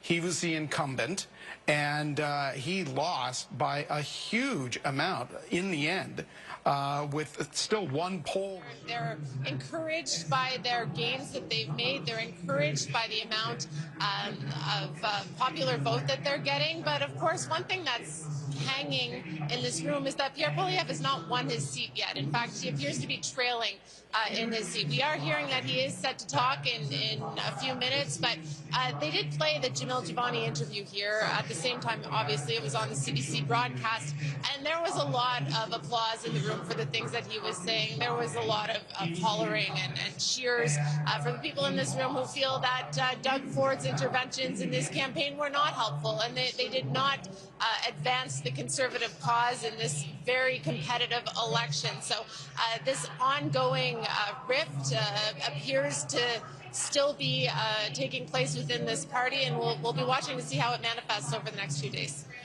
Okay, Kate McKenna, thank you so much for that. I'm going to now go to Ian Hannah-Mansing, who's got some results. Ian.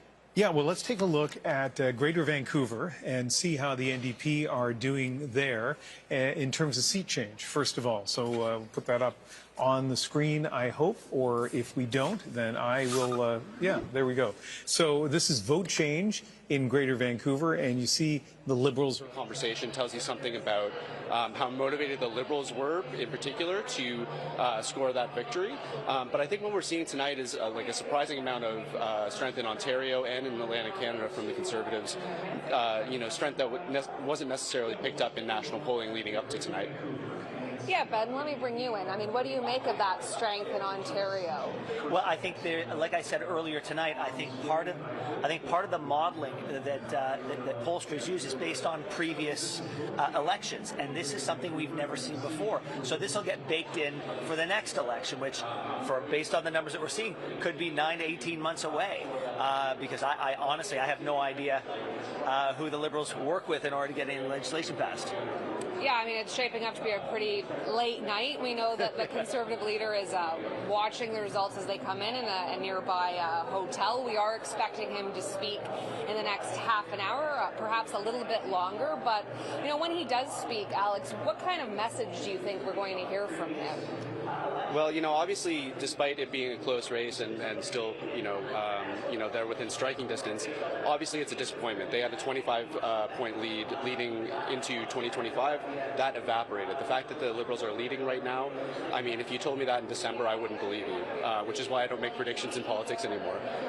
But obviously he's got to, reassure his party that he's the guy, even in a loss tonight, he's the guy to lead them into the next election, whenever that comes, as Ben mentioned. And Ben, I guess I'll ask you, how could Mr. Poilievre reassure his party, in the face of this defeat, that he's the man to lead them? Well, look at the numbers. I mean, the numbers bear it out. Like I said earlier, he's been able to not just keep the base, but grow the base. He's grown the popular support. He's grown the number of seats. We were saying earlier, if he loses his seat, not optimal to make that case, but I think he probably has the right at this point to decide his own fate. But again, this is the Conservative Party. The Conservative movement is famous for not necessarily rewarding a better result. They want the best result. So we'll have to wait and see. And we'll have to wait and see those results in Carlton. So I'll send it back to you, Donna. All right, Taria, thank you. Mercedes Stephenson has been listening in, watching all this, along with Senator Pamela Wallin. Over to you two. Thanks so much, Donna. Pamela, you're an independent senator, but you're a conservative. It was a small seat. Yeah, small seat. 42% of the popular vote nationally. The last time the Conservatives achieved that was under Brian Mulroney 37 years ago in 1988. Growth in new cohorts of supporters in a broader Conservative coalition that includes younger voters than typical, apparently doing very well in communities of new Canadians. And one of the most interesting things, I talked earlier about the sort of blue-collar swing that we seem to be observing towards Conservatives. Conservatives are winning in Windsor, Tecumseh, Windsor West, one of the Sudbury seats. We almost won Hamilton. We're competitive in Hamilton Centre. I've never seen that. These are long-time traditional NDP. So the NDP swing was, as I know it's fashionable around here to refer to the progressive bloc. A lot of traditional NDP voters wouldn't regard themselves as on the left. They're for the little guy. Sure. And Pierre Poilievre has been fighting for the little guy. He's broadened the Conservative coalition in that way. And picked up apparently at least 30 seats. So, and finally, he has been, in my judgment, the most effective opposition leader in our lifetime. Some might say too effective. Such an effective opposition leader that he became typecast as in that role. And he also got rid of the very things that were going to help him, Justin Trudeau and a carbon tax. I mean, that was his own success brought that to him as well. More than that, look, I mean, I heard my friend Arif here dismissively referring to Mr. Poilievre's three-word slogans. Look, he created the issue matrix that has been dominating Canadian politics for the past 2 years around affordability, the cost of living, housing, immigration, much of it represented, yes, by the carbon tax. He's also taken some principled and courageous positions. I think he took on the Liberals on their class warfare baiting on the capital gains tax increase. I believe he's the only leader who in French and English pointedly opposed the Quebec Bill 21 law against religious symbols in Quebec. Did somebody else? No, don't go there. No. He didn't. He actually has fudged whether he would intervene in the Supreme Court on it. So I heard his clear opposition to it. So my point. He says he's opposed to it, but he doesn't say what he would do about it. I think he ran a substantive campaign. He set up the issue set. He helped to defenestrate Justin Trudeau. And he's got the best result for a Conservative leader since 1988. Okay, and I take all those points, and they're excellent points, and I'm going to let Jagmeet Singh speak in a moment, except that wasn't the bar. The bar was 25 points ahead, and you were going to form government. And you're telling me no one in the party is going to be angry with him? Oh, there's going to be a desire for sure for a retrospective. And I think any leader, after this circumstance, should show some humility, should take a step back.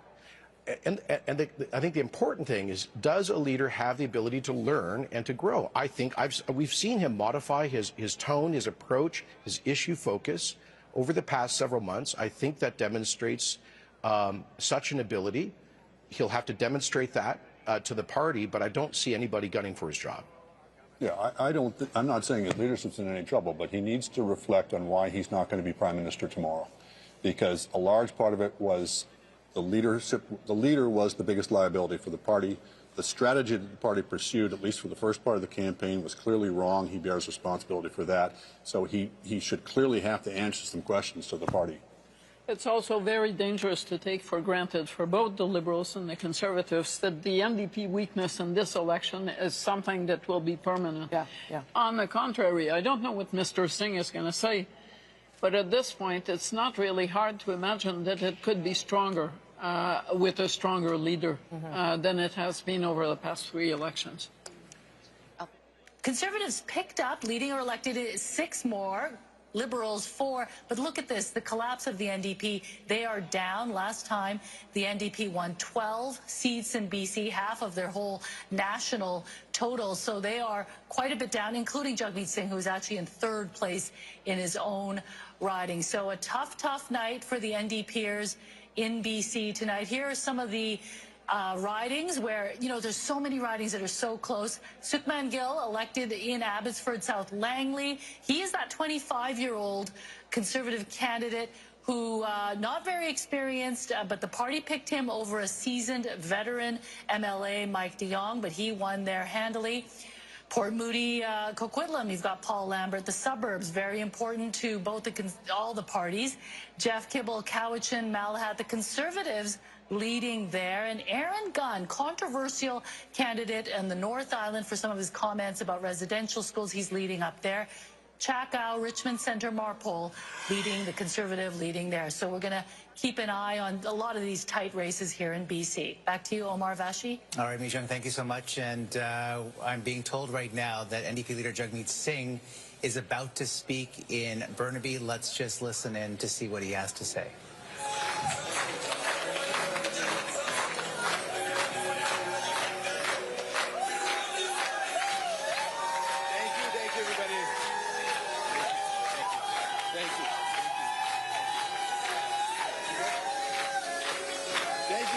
Thank you.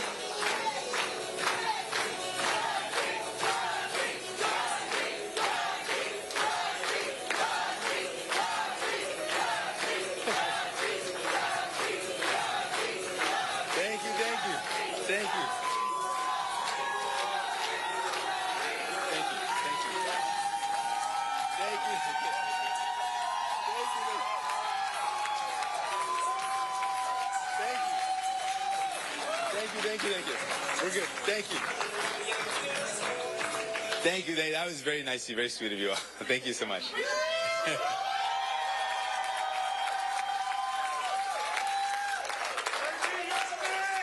You're gonna get me all choked up here, guys. I gotta keep it together here, folks. Thank you very much. The love is amazing. I appreciate y'all. Big thank you to Suzanne. She's been with us from the beginning. Huge thank you. Appreciate her so much. Thank you, thank you. And all of you in this room, you guys poured your heart into this. Thank you so much for everything you've done. You're amazing. I love you all. Thank you. And I know in election parties, night parties across the country, people are gathered. I want to thank them all for all their hard work. They're amazing people gathered together across the country. I want to take a moment to congratulate Prime Minister Carney on his victory. He has an important job to do to represent all Canadians and to protect our country and its sovereignty from the threats of Donald Trump. Tonight and every night, all of us here, we're on Team Canada. We want Canada to thrive, and we're going to continue to fight for Canada.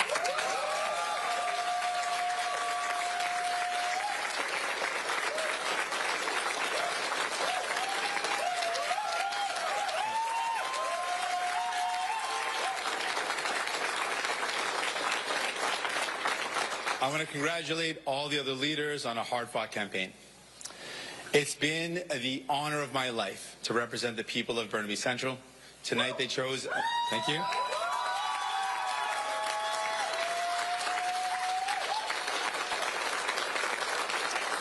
Tonight they chose a new member of Parliament, and I wish them well as they continue to work hard for this community.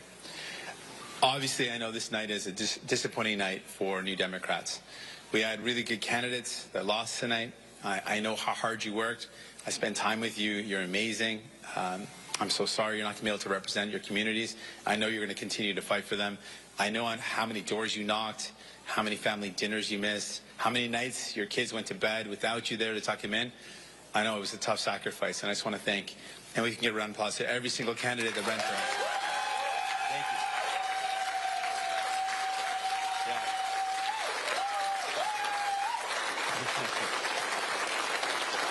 Thank all those incredible candidates and their incredible teams, because no candidate can do without a team. The volunteers, the staff, you know, thank you to all those candidates and their incredible staffs. One more time.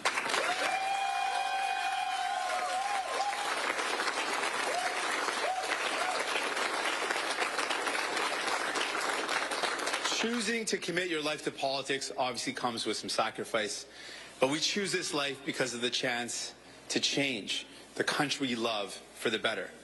We may lose sometimes, and those losses hurt, you know, it's tough. But we are only defeated if we stop fighting. We're only defeated when we believe that those that tell us that we can never dream of a better Canada, a fairer Canada, a more compassionate Canada. I have met New Democrats from coast to coast to coast who will never back down, even when they're told that there's no room for them at the table.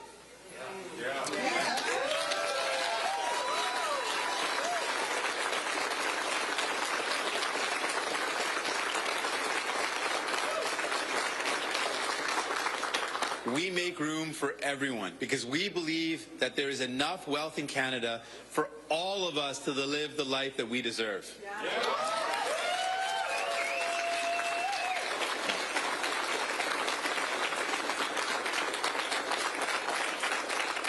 Honestly, I got to avoid making eye contact with certain people because then it's going to get too emotional up here. So I just made the mistake of doing that, so I'm going to look away now. You know who you are. Don't look at me again. Almost 8 years ago, I was elected the leader of this incredible party, this incredible movement.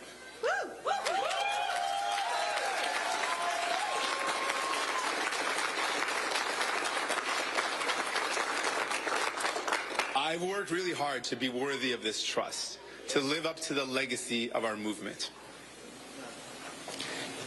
Hold on a sec, I guess. Thank you.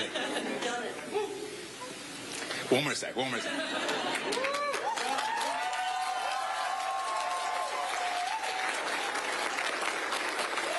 Tonight, I've been informed a party leader that I'll be stepping down as party leader as soon as an interim leader can be appointed.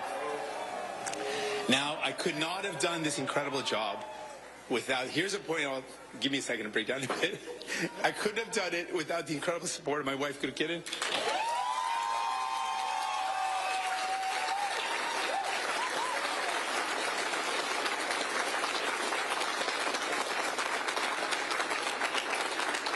She has been my rock. She's been my foundation.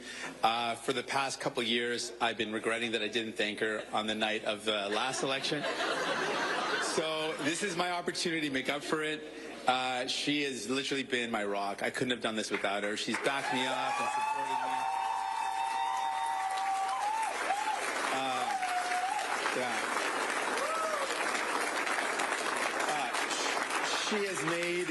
She has made so many sacrifices. She convinced me that she's enjoyed them all, but I don't know. But she's amazing, and I'm just so thankful. Thanks for being on this journey. I'm going to give you a hug. Hold on.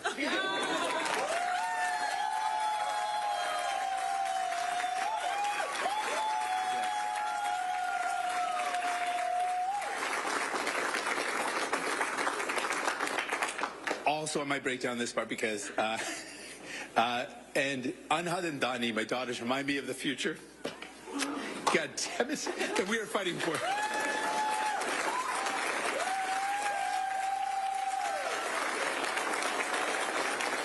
That's just because I get emotional anytime I talk about my kids. I'm very sappy when it comes to my daughters, so I get a little emotional. I've also been supported by my family, and I got to thank my parents who are here today. They're amazing. Love you both.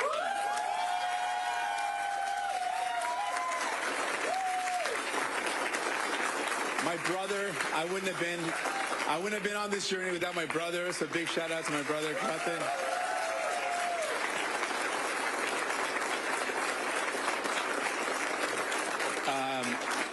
And honestly, this might sound funny, but my in-laws, I literally couldn't have done this without my in-laws. They're amazing. Where are my in-laws? They're somewhere here. Wherever they are, they're here. I wanted to like look at them and point at them too. Oh, there they are. Yeah, I couldn't have done it without them. Literally, if you're a parent, you know how important your parents are. And your in-laws too, it turns out. So, huge thank you. They've supported us. They've kept me grounded, given us great advice. I'm so thankful to my family. You can't do this work without great people, and you can't do this without a great family supporting you. So thank you to my family.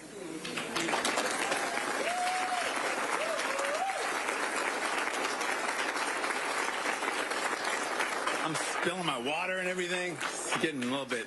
I'm trying to be graceful here, folks. I also want to thank my NDP caucus. This is a team that together we brought historic change for people. We brought real change to the lives of Canadians. I know that people are concretely better off because of our work over the last 8 years, and no election result will ever diminish that. So thank you so much.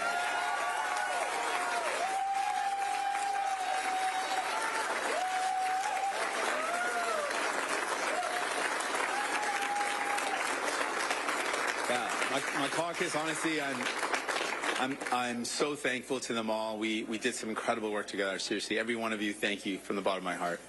And I might break down this part too. Forgive me if I do. I can only do this, and we can only do this work because of a great staff. And y'all just poured your heart into me, into the work that we did. So.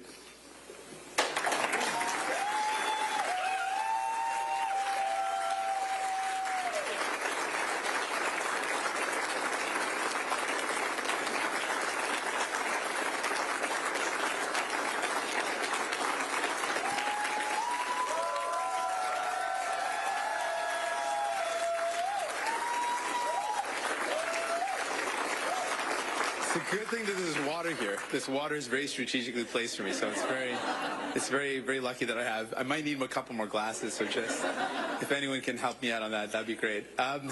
Y'all brought your talent, your heart to the fight every day. We treat each other with respect and dignity and with kindness, and I love you all.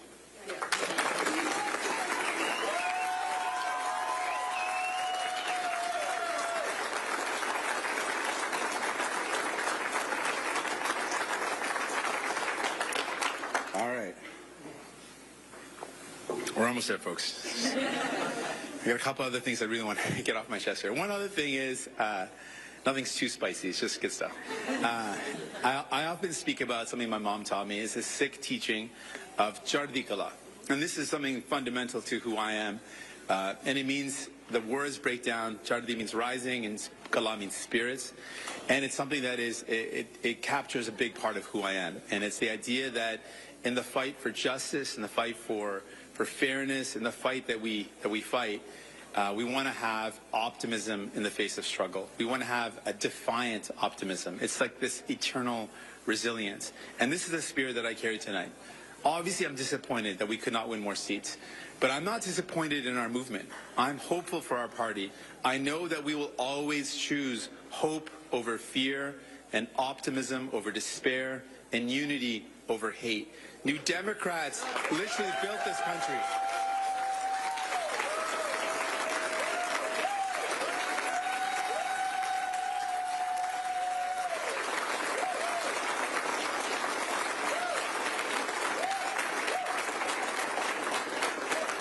New Democrats built this country. We have built the best of Canada, and we aren't going anywhere. Thank you so much. Love you all. You're amazing. Merci infiniment. Appreciate it so much. Appreciate you all so much. Thank you. You're amazing. Love you all. Every one of you. You're amazing. Thank you. Thank you. Thank you.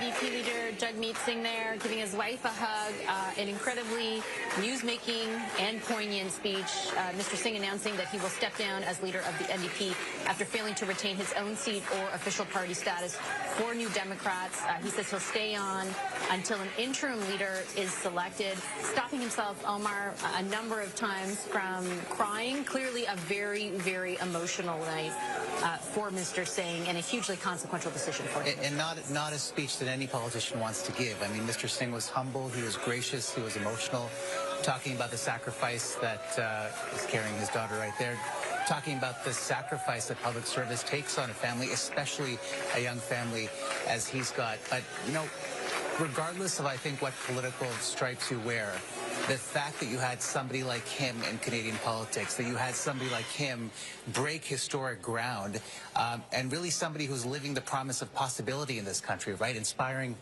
future generations. He talked about inspiring his two young children as well.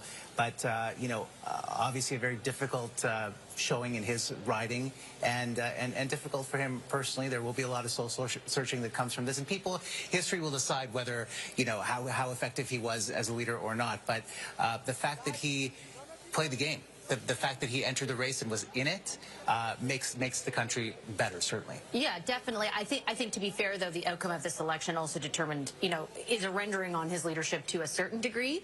Obviously, there were a number of other factors at play, but he made the decision to sign on to that agreement with the Liberals. That imparted a certain view of him and his party on a number of Canadians, and then you combine that with Donald Trump, and you're left with, you know, some upsets like the one you're looking at on the screen. We're lucky enough to have Tom Mulcair, the former leader of the NDP, in the room with us right now. Tom, I watched you watching that speech. You were glued to... Mesdames et messieurs, veuillez accueillir. Mesdames et messieurs, nous allons commencer dans 5 minutes. Veuillez s'il vous plaît prendre place. Ladies and gentlemen, we will get ready to start in 5 minutes. If you can please take your seats.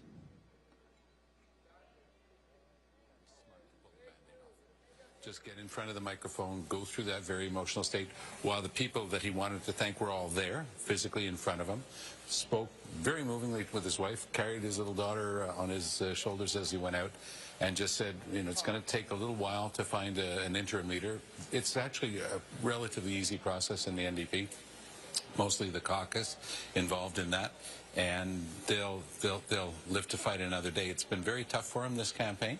I think you mentioned one of the key things. I mentioned one before, which was the Conservative attacks on him that might have actually hurt the Conservatives because the NDP vote wasn't there and it all went over Liberal, or a good part of it. And the other part was difficult times, an enormously difficult thing to do when you've lost. Totally, yeah. And so I give him high praise for that. I wasn't certain he would resign tonight, but I did think he would resign. Yeah, given the outcome. Now, I said earlier, where does the party go from here? Well, we still don't have a majority government here, and even if there are only somewhere between 8 and 12 New Democrats there, they may have a key role to play. And even if there's a small majority, they'll still have a key role to play in all those things that Jagmeet has talked about that are important to ordinary Canadians and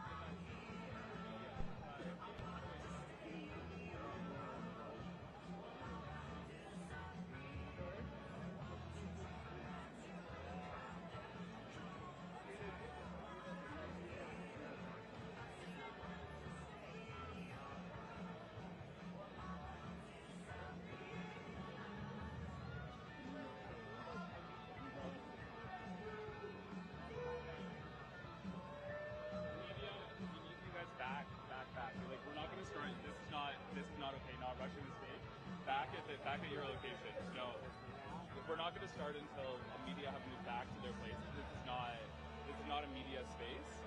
You guys got to get back. Okay, thank you. No, we have school for that. So you guys.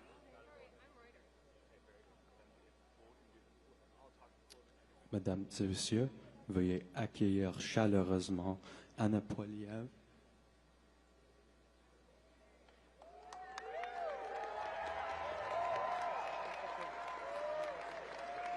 Yeah, we fight for what's right. We're wild and we're free from the mountains above us. And all you can see is more than just a place where freedom roams. It's our home. There's something tender about it. There's something hidden about it. There's something all generations can have and can hold. We break down the walls and break out of the mold. Yeah, we fight for what's right. We're wild and we're free from the mountains above us. And all you can see is more Merci than tout le just monde. a place. Chers Canadiens, merci. Merci, chers Canadiens. Je vous aime aussi. I love you too. Thank you, thank you, thank you. It's with profound gratitude that I stand before you today at the moment of this historic election. Because only in Canada could the story that Anna and I bring to the stage be possible. Adopted son of school teachers and a Venezuelan refugee. Stand on this stage in front of our proud country, offering ourselves up to serve for the future. After millions of people have shown up and marked their X, spoken their voice, and exercised their democratic rights. We could not be more proud, we could not be more grateful for the opportunity the Canadians have given us.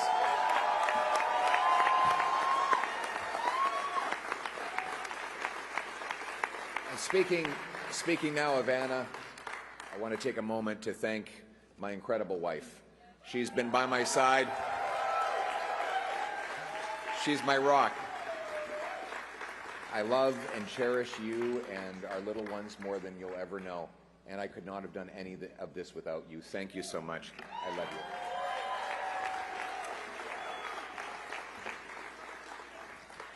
you. Now, my message to Canadians.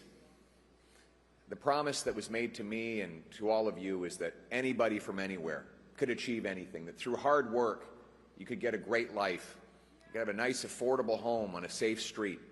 My purpose in politics is and will continue to be to restore that promise.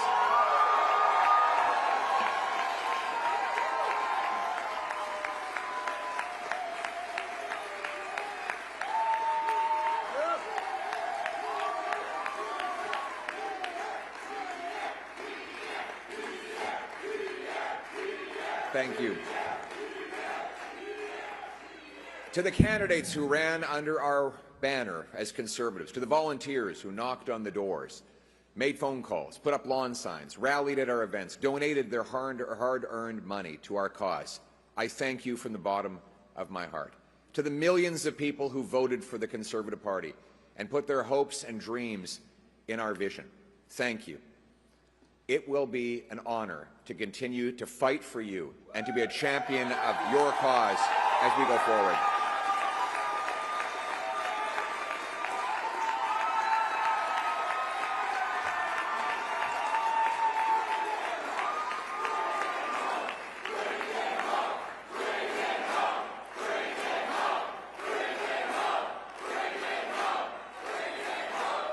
Ça serait un grand honneur de continuer de me battre pour vous, parce que c'est un honneur d'être votre voix, c'est un honneur de me battre pour les valeurs conservatrices pour lesquelles vous avez voté, et surtout, ça va être un honneur de continuer d'avancer la promesse du Canada, que chacun ici au Canada qui travaille fort pour avoir une belle vie et une belle maison abordable dans une communauté sécuritaire. C'est ça notre vision et on va le ramener chez nous.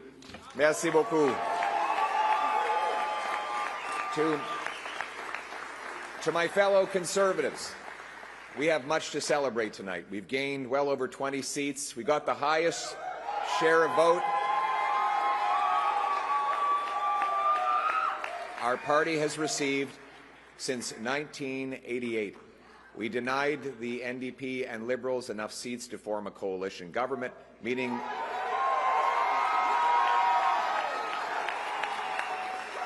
and we did all of this in a very difficult environment. That said, we are cognizant of the fact that we didn't quite get over the finish line yet. We know that change is needed, but change is hard to come by. It takes time. It takes work. And that's why we have to learn the lessons of tonight so that we can have an even better result the next time the Canadians decide the future for the country.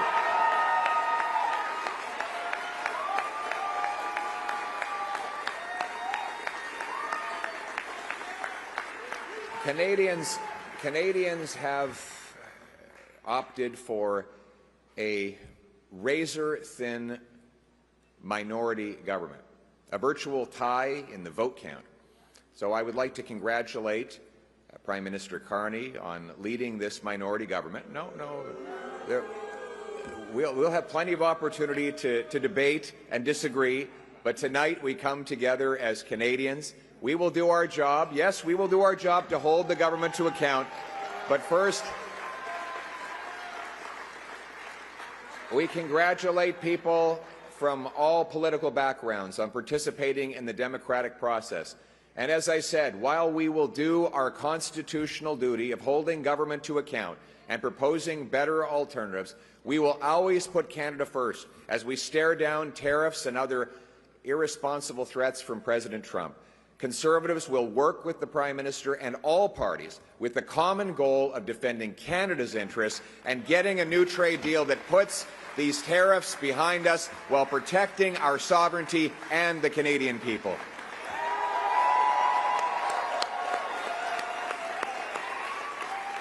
I want to thank my Conservative team, my caucus, my members of the Conservative staff and others who've helped reshape the entire political landscape in this country.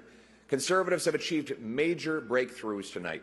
We brought in record support from blue-collar and unionized workers, youth, new Canadians.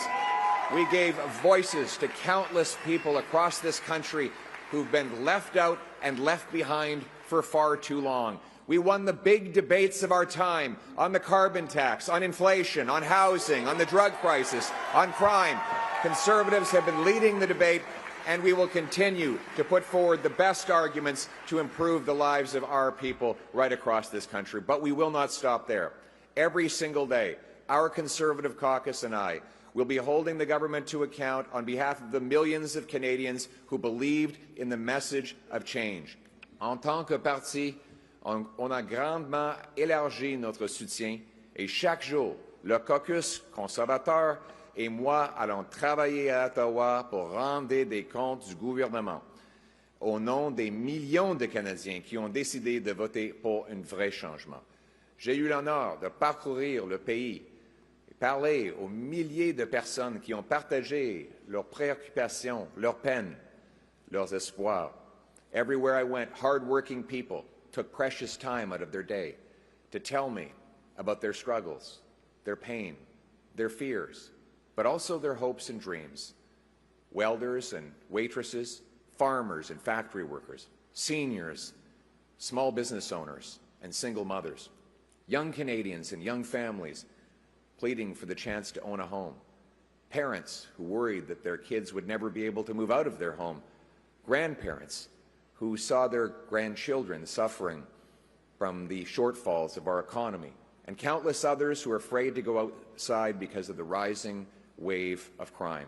All of these stories touched my heart and gave me inspiration to work towards something better. These people continue to need voices, and I will continue to fight for them every day, and every day we will never give up on fighting for the Canadian people.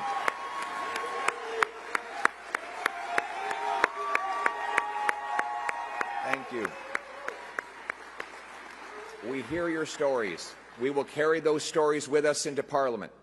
We will not forget the people for whom we work and for whom we fight every day.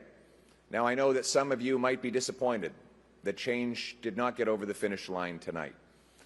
Change takes time. Most of all, it requires that we never give up, because our people and our country are worth fighting for.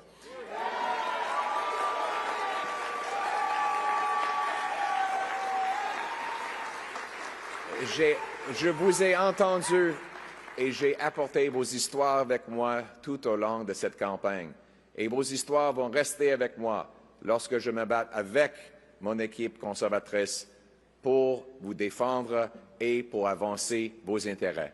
À ceux qui ont désespéré besoin de changement, je sais que vous êtes déçus. Le changement est difficile et ça prend du temps. Surtout, ça veut dire qu'on ne peut jamais lâcher. Parce que notre pays et son peuple méritent qu'on se batte pour eux. I will never give up on fighting for everyone who stood with us today and the millions of people who voted for other parties.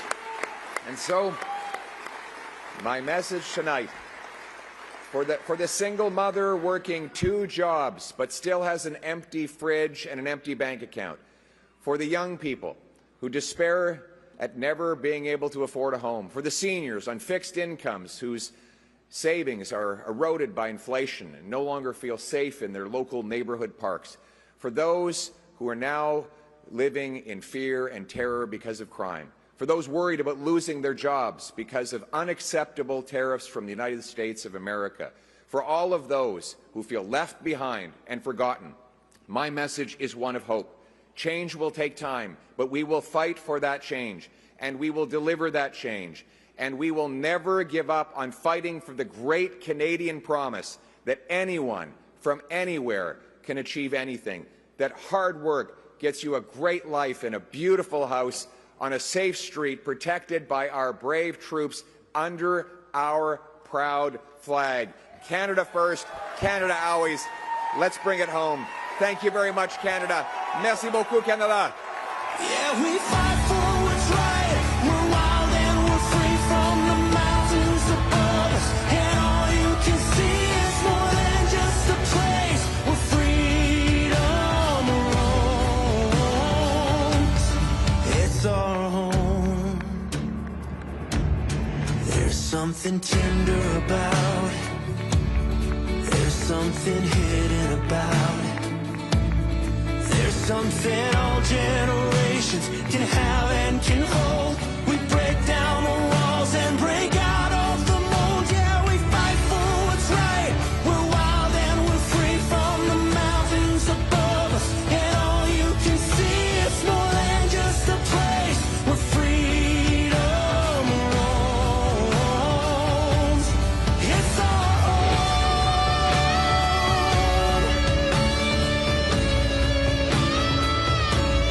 It's our home.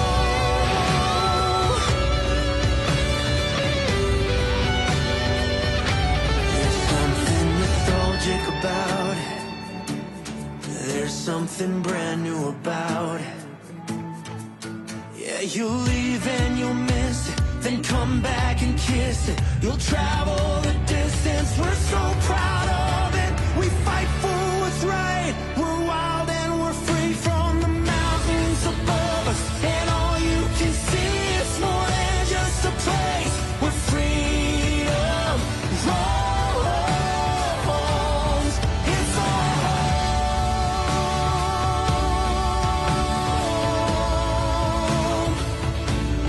It's our home.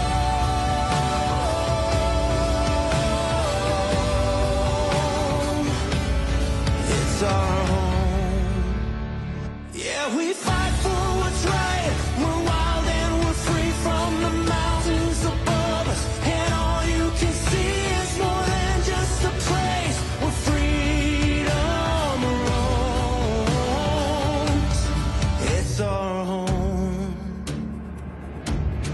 There's something tender about it. There's something hidden about it. There's something all generations can have and